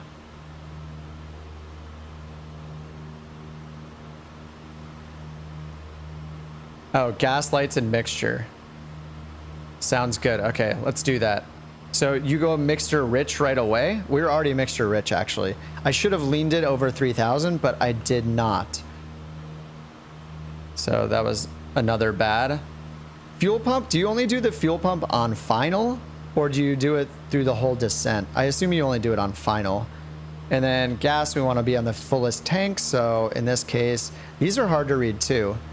In this case, they're about equal, so I'm just going to leave it alone for now. But if we wanted to switch tanks, I would turn on the fuel pump, I would switch to the fullest tank, And then I would probably turn the fuel pump back off until we were coming in for landing. But I know you turn the fuel pump on when you switch tanks. The real plane doesn't have altitude hold. Oh, I see. It's just there for the sim convenience. I mean, we could put like a really nice Garmin autopilot in this plane, right? Mixture rich below 4,000. Gotcha. All right. Well, we're at 4,600 right now, so I messed that up. Pulling the throttle back anyway. And then do you descend at, do you do like a 1900 or 2000 RPMs when you descend? Omar in chat is a real life Piper pilot, so he's giving us live tips here so I can look like I know what I'm doing. Mixture rich below 4,000. Gotcha. Yeah, I don't know what you pull. I assume you pull back to like 1900 or 2000 on your RPMs when you're descending. I'll just go down to like 2100 for now. All right, we're going down to 3,000, so we're passing about 4,200 right now. So we need to be down to 3,000 when we get to Hepto right here. So I'm testing out the ILS for this one because I haven't done the ILS in the Warrior yet. So we're going to see what the autopilot does. I'm going to assume that all we're going to get with this basic autopilot is the lateral navigation help, and we're going to have to do the descent. But that'll be fine. I mean, that's mostly just pulling the throttle out anyway to keep our rate of descent right and keep us on the glide slope. Just adding and removing power as we need to. All right, we're at 3,800. I didn't check the altimeter yet, so I love that I can do it really quickly in this because we can just click and get the text METAR. So we're at 3002. So I'm just going to hit B to update it. So this says 3002, but when I hit B to do it automatically, it looks like it's putting it at like standard. It should be more like here. But I'm just going to hit B. Oh, actually, is B not working? Oh yeah, pressing B is not working right now. That's weird. To auto set the altimeter. 16 to 1800 on the descent. Oh, okay, cool. It's always lower. I'm always surprised how low the power is during descent. I tend to have it a little too fast. I mean, I know you can probably go faster, right, if you want a faster ground speed, but kind of defeats the purpose of getting a cruise altitude, right? Because part of the reason you're getting a higher cruise altitude is for engine efficiency, and then so you climb and then the engine's more efficient up there, and then when you're descending you don't need a lot of power, right? You're just like pulling all your power and descending. Makes sense. You're not trying to burn fuel on a descent. All right, so it's starting our left-hand turn. So Hepto, we need to be at 3,000. And we should have another, yeah, the other waypoint's right here. It's kind of hidden. I can actually hide the VORs. There we go, there's Fennon. So Fennon is where we need to be at 2,400 feet for the glide path. Whoops, I'm already too low. I got distracted. All right, well, we're almost at 2,400, so I'm just gonna, I should be at 3,000. So I'm lower than we should be. Thankfully, I don't see any obstacles that we're gonna smash into in front of us, so that's good.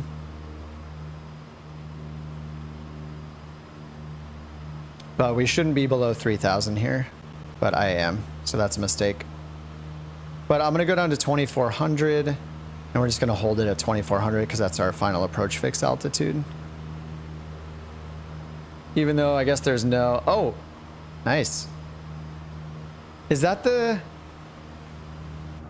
I wonder if that's the, Dashra, are you flying the Cap 10? All right, we're trusting the autopilot right now. I want to see if this is the Cap 10 livery. Oh, it is, yes! This is the one I was talking about. Yeah, that one looks so cool. Yeah, that's the Cap 10, the new livery for the Cap 10. I love that livery. I can't catch up to you with my drone right now. That thing looks awesome. All right, so we're about to make finish our left-hand turn, then I'll switch over to the localizer. If you descend it on a higher RPM, you will be fighting the yoke all the way down. Oh, got you. That makes sense. All right, so we're rich on the mixture already. And yeah, we're not descending anymore, but I'm just going to keep it low for the approach. I think the approach speed I saw in the document I found said about 70 knots for the approach speed. So I'm going to get a little slower here. I feel not in my element here, in a different plane, and but at least I've flown an ILS here and there, so I know how the ILS should work. And can see the runway lights out there already. So we're a little lower than we should be. I'm just low early. We didn't need to be at 2400. I probably didn't need to descend until after we made this turn, actually, so. Oh, you risk exceeding the maneuvering speed. I actually think that's right here on the dash. Oh yeah, here it says 111. So I guess 111, 112.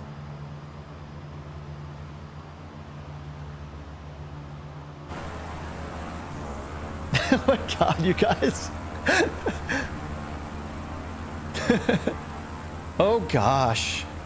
You guys are crazy. Do you guys have the ILS programmed in too? We're gonna go like quadruple ILS at once. Maybe not Trip in his H-135 helicopter, but God, I'm sorry, I didn't put the helicopter in. I should have done it for this stream. Guys, the ILS frequency, 111.75.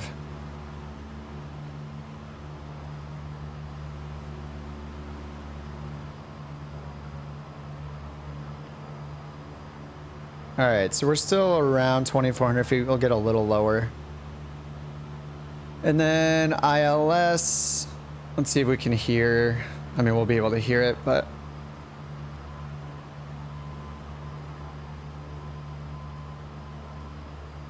It actually says ILS runway 03 up here on the nav, which is interesting. Normally it'll just say the code of the localizer, the identifier code. At least in the sim, that's what I'm used to seeing. Oh, I haven't looked at the traffic. I don't think the traffic works. This would be lit up. All right, so I'm gonna switch over to Nav now so we can use the localizer. All right, so the CDI is alive. And I see the glide slope needle. This one's interesting too because of how the needle bends one way or the other. I'm used to just the straight up and down needles. Oh yeah, there's a big turbine, wind turbine right there. So that is why we should be up at 3,000 feet.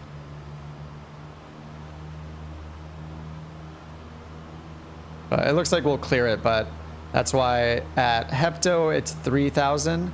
And then at Fennon, it's 2,400. So we are a little bit too low, about 500 feet too low.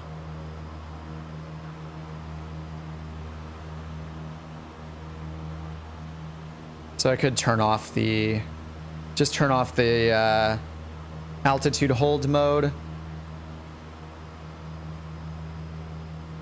All right, we're gonna turn approach on.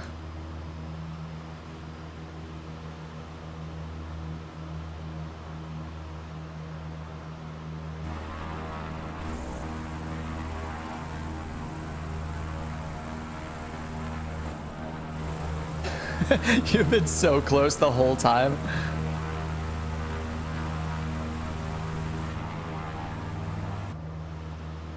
All right, 111.75 if you guys are tuning into the ILS too. And then I think our approach course was what, 036? I mean, we're right on it already. Thanks to Autopilot. And I should sync the heading bug. And if we did a go around or we did a miss, we climb straight to 3,000. Runway heading to 3,000 feet first. All right, fuel pump on. Maybe it's a little early for fuel pump, but I'm just turning it on so I don't forget.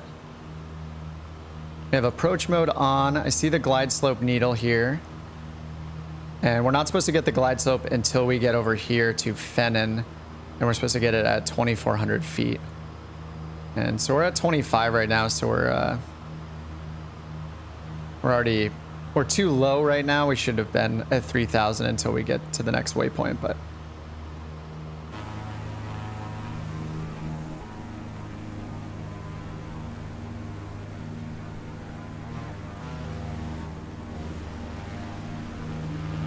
I love all the variety in the planes too. You guys got a Cap 10, you got an Extra, you got an H-135 helicopter. We all got different liveries. I probably I don't know what I show up as to you guys. Probably like the 172 or something like that.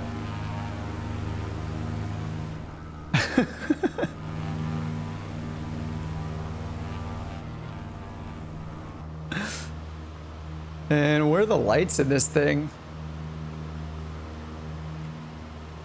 Oh, we got the red dome light. It's kind of nice. Why is it when I do an ILS approach, my nav arrow is always backwards? Nav arrow? What do you mean by the arrow?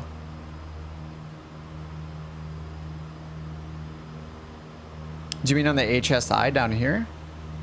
On this HSI, like, you have to actually change the course if you want it to be accurate to what you're flying. But since we're using the ILS, that doesn't have an effect on what we're doing. 70 to 74 knots on final, 65, 68 on touchdown. Oh, the lights, yeah. Oh, these right here?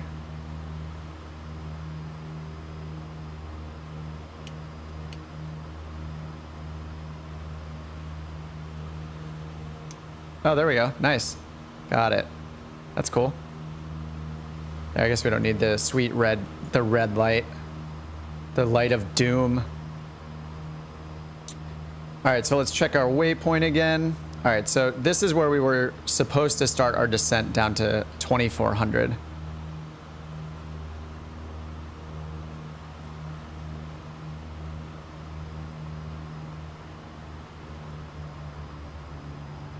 All right, so I'm going to bring us down to 2,400, and I do not expect it to capture the glide slope on the autopilot. We'll see how it goes.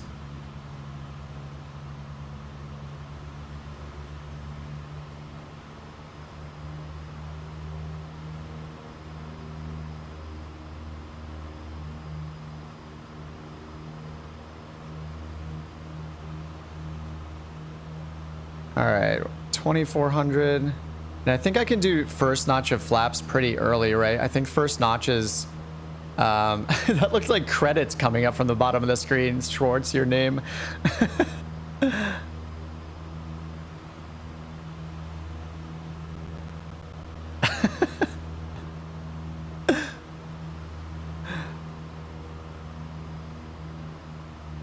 Whoops, I need to descend a bit more.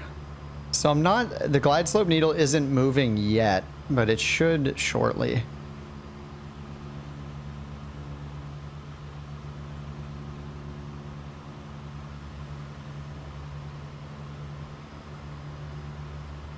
All right, so I need to pitch the nose up to lose speed and then increase my throttle to make sure we're staying at 2,400.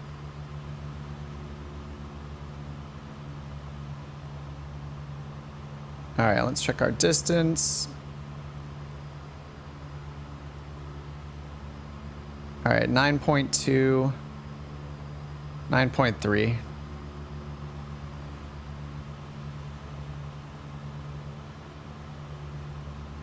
All right, I still don't see the needle moving just yet. First notch of flaps early. Sounds good. I'll wait until I'm like... Wait, the distance is going up. What's going on here? The GPS is confused, but I feel like it's a decent time for a first notch soon. Wait, what? Oh, there it is. Did you see the runway lights were just off and now they just turned back on? This is weird, man. What's going on today? I swear the lights were just off when I went to look and then they just turned on. Oh, did it? Is it on the glide slope? It's not on the glide slope. That needle isn't moving at all, actually. We're about to cross over. Like, we're not supposed to have the glide slope yet. I feel like we usually get it early, but we're about to cross Fennon. So here's where we should get the glide slope.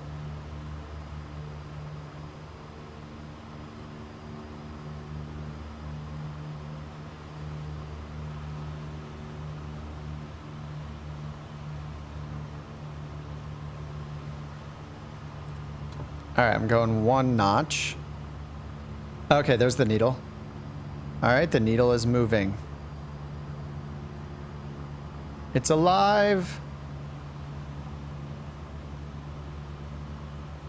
All right, our airspeed's looking pretty good. We're a little bit high. This camera preset's interesting. It like really leans you far forward. All right, so we're still high, so I'm pulling the throttle out. This camera view is not too bad either. I hit down on the hat and it brings me to this view.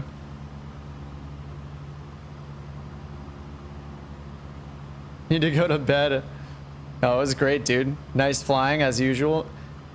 You almost touched tips there.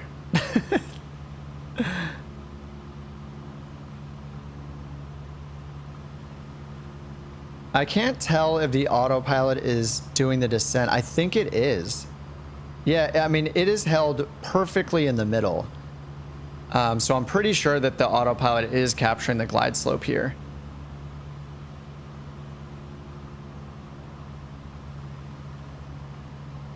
I mean, there's no way I'm keeping it that...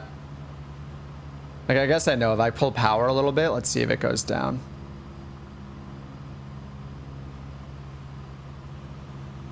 Oh yeah, it's not. Okay, that's just me. All right, I was just lucky on the needle right there. Dude, we are offset too. We are not lined up with the runway.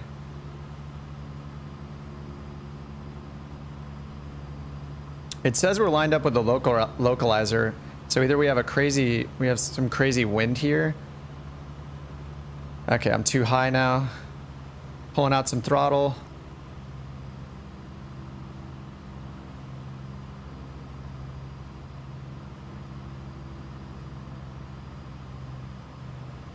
I feel like we're on it pretty well. The Pappies are one red, or the Vazzy is one red, one white, it looks like. All right, I'm going for the next notch of flaps.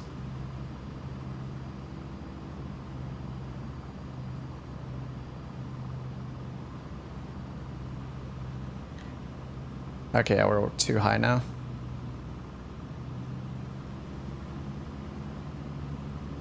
All right, this is, I'm disconnecting the autopilot because we need to go over to the right.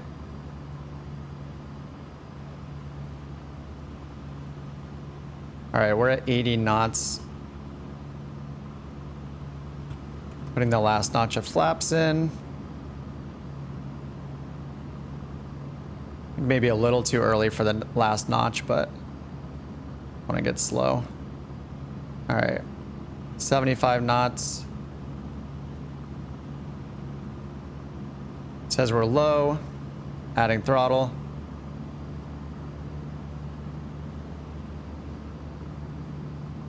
Still 75 knots. This camera angle is weirding me out a little bit because it's like so far off to the left, it feels like. I don't know, it feels a little weird.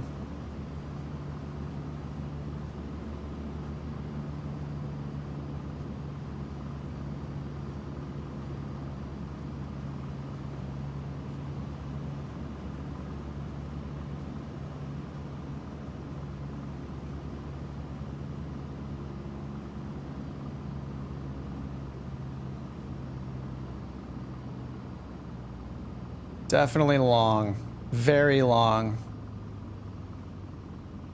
There's Trip hovering at the end of the runway. That was rough. Yeah, I don't know if that was crazy wind or there's this way. I got a lot of practice to do in this thing. I feel like I get really unstable right coming up to the end, and I haven't had that problem in other planes. It's hard. This plane's kind of hard to fly. And I keep thinking like it's probably because it's more realistic than some of the other planes than the stock ones. Just got a hovering Cessna here. No big deal. Or I think that's the Cessna. Oh, it's not a Cessna, it's a low wing. What plane is that? It's funny how it replaces the helicopter with just some random, just a random plane.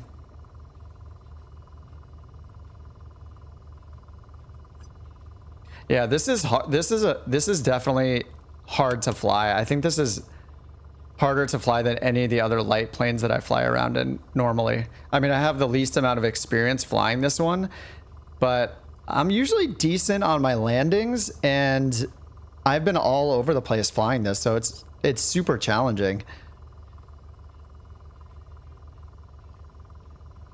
I think you're being nice, Omar. That was pretty shaky. That seemed like a pretty sketchy touchdown. Yeah, there's something about maybe like maybe ground effect or something is more pronounced in this plane than all the other ones. So I'm just experiencing that for the first time or something. Because like right when I get down towards the runway, it feels totally different than in any of the other planes I'm flying. It's really interesting. I mean, I like the challenge. Like I want to fly this more and get better at it, but it's definitely different. There's a Eurofighter flying near you called the Air Force. Yellow X's means it's closed. Oh, 3 is no longer used. I just picked it based off the where the wind was at. Oh yeah. How does it? It's so weird that it does this with the drone camera now. I just have to reset the drone camera. There we go. Oh, more ground effect. Yeah, is that just not like modeled in the other planes? Because I never feel like that's even a thing in the 172, in the Diamonds, in the Grand Caravan, like any of the other planes that I fly. I don't get that effect. I mean, maybe there's more wind here or something. I don't think that's it. Like it's something different. I think it's ground effect. Like there's a bit of a crosswind here, but I guess three is not in use. Breaking the law. Looks like I should have landed over here on this one. Facing this way probably would have been good. It's really interesting how the runways cross over each other so much like that. Like that angle that they cross over each other. Oh yeah, because the wings are close to the ground. I see. Full flaps, yes. Yeah, it was full flaps. And I didn't pull out the power fast enough either.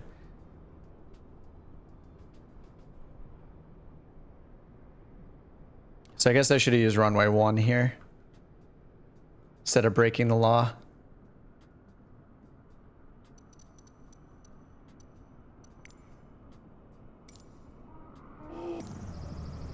Everyone else made it.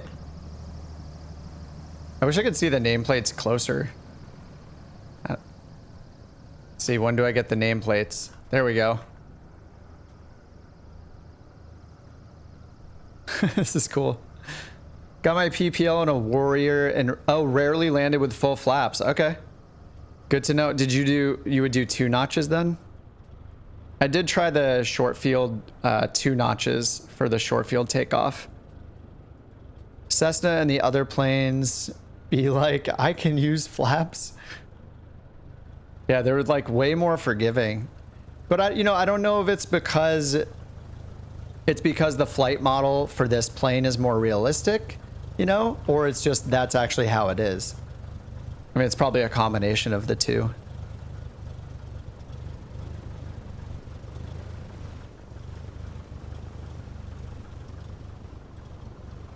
Yeah, the wings are super low to the ground.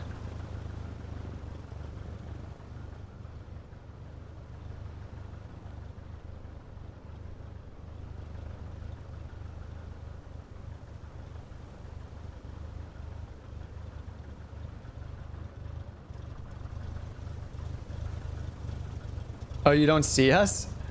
Oh, that's weird. Oh, yeah, here's... Schwartz just popped in again. Or is this Schwartz? Oh, no, that's Crunch. Sorry, Crunch. Keep calling you Schwartz because he flew with us the last time.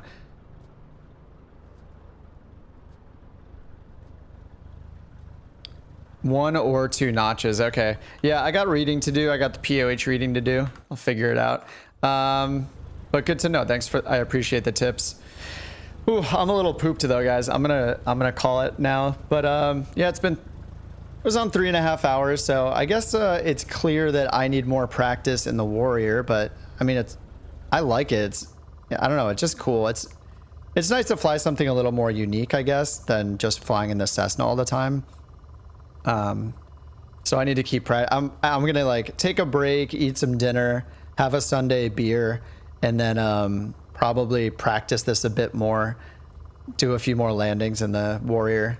It's challenging. Like even the takeoff, I noticed it a lot more on the takeoff too. Like it requires a lot more right rudder than I'm used to giving in the other planes.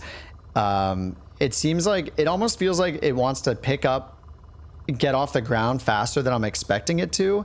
So it starts like wobbling around. So maybe I need to pull back on the yoke sooner than I do. And I feel like I also need to like pull back harder on the yoke. I need to be like more aggressive with the yoke in this than I am in the other planes. So it's all stuff I really have to get used to. So yeah, it's cool. And I linked to the, this is the Just Flight Warrior. It's kind of expensive. It's like $45 US. So it's pretty expensive for a third-party plane, but it is pretty awesome at the same time. But I linked that in the description. And then this is the GTN 750. This has a free and a paid version. The paid version just adds some more features like the charts. Like if you have Navigraft, you can use the charts, but you have to buy the, you of course have to have a Navigraft subscription. And then you have to buy the premium version of the 750 as well. But it's pretty cool. I like the touchscreen, so I think it's worth at least checking out the free version and trying it out. It's just convenient with a mouse to have the full touchscreen. And it works with a bunch of different planes, anything with a G1000, and then it works with a lot of the third-party ones like this too. So check it out if you want, or don't if you don't. But that's what I was using it to check it out tonight or today. So it's kind of neat. Used to fly in formation since the flight sim. Formation with any plane. All right, I will actually be gone next weekend. I have a wedding to go to that I'm a guest at, so I have to go do that. But so I probably won't be streaming next weekend. Maybe I can get a Thursday stream in during the week. But I'll figure it out. So if I'm not around next weekend, that's why. Do I have VR set up yet? I do. I started with the Reverb G2 and it had a bunch of problems. There were a bunch of problems with it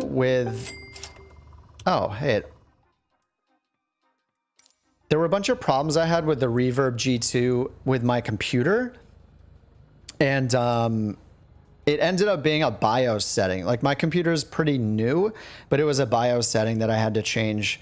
It had something to do with my video card. You had to change from Gen 4 to Gen 3 on the PCI slot, like version or something. Anyway, I kind of had a headache of 2 days with the Reverb and that problem. I ended up fixing it, but I ended up replacing the Reverb with a Steam Index or the Valve Index, which is lower resolution but a higher refresh rate. Anyway, I played around with VR a few times. I like it. I just can't do it that long, actually. I don't really get motion sickness with the other VR games too much, but I think a lot of them I play are like static. You don't really move around a lot. So I can only do VR for like an hour or so, and then I kind of like, my brain feels kind of fried. But it's super fun. I love VR. And I realized that the problem with my VR setting was I had the motion blur. What was it called? It's like basically an additional motion smoothness setting I had to turn off, and it got way better after I turned that off. Yeah, thank you guys so much.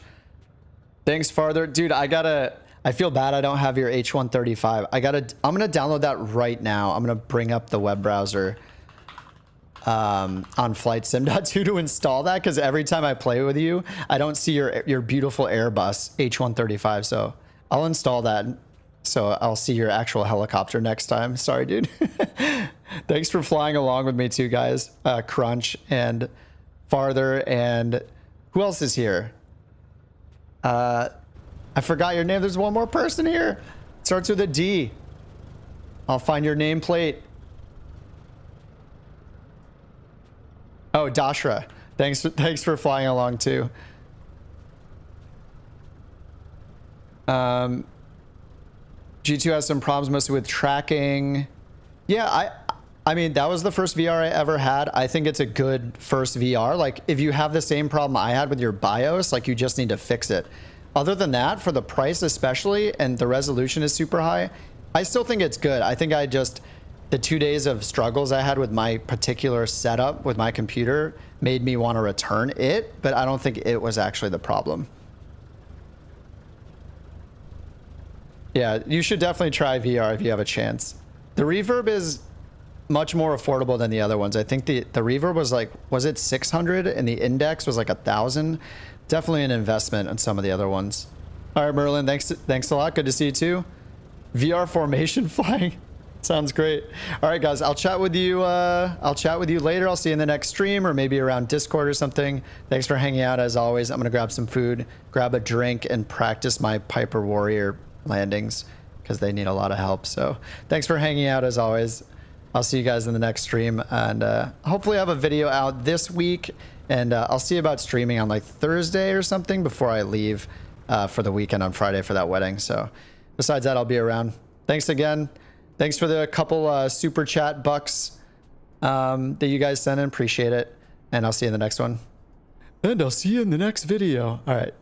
Have a good night, guys, or day, wherever you are.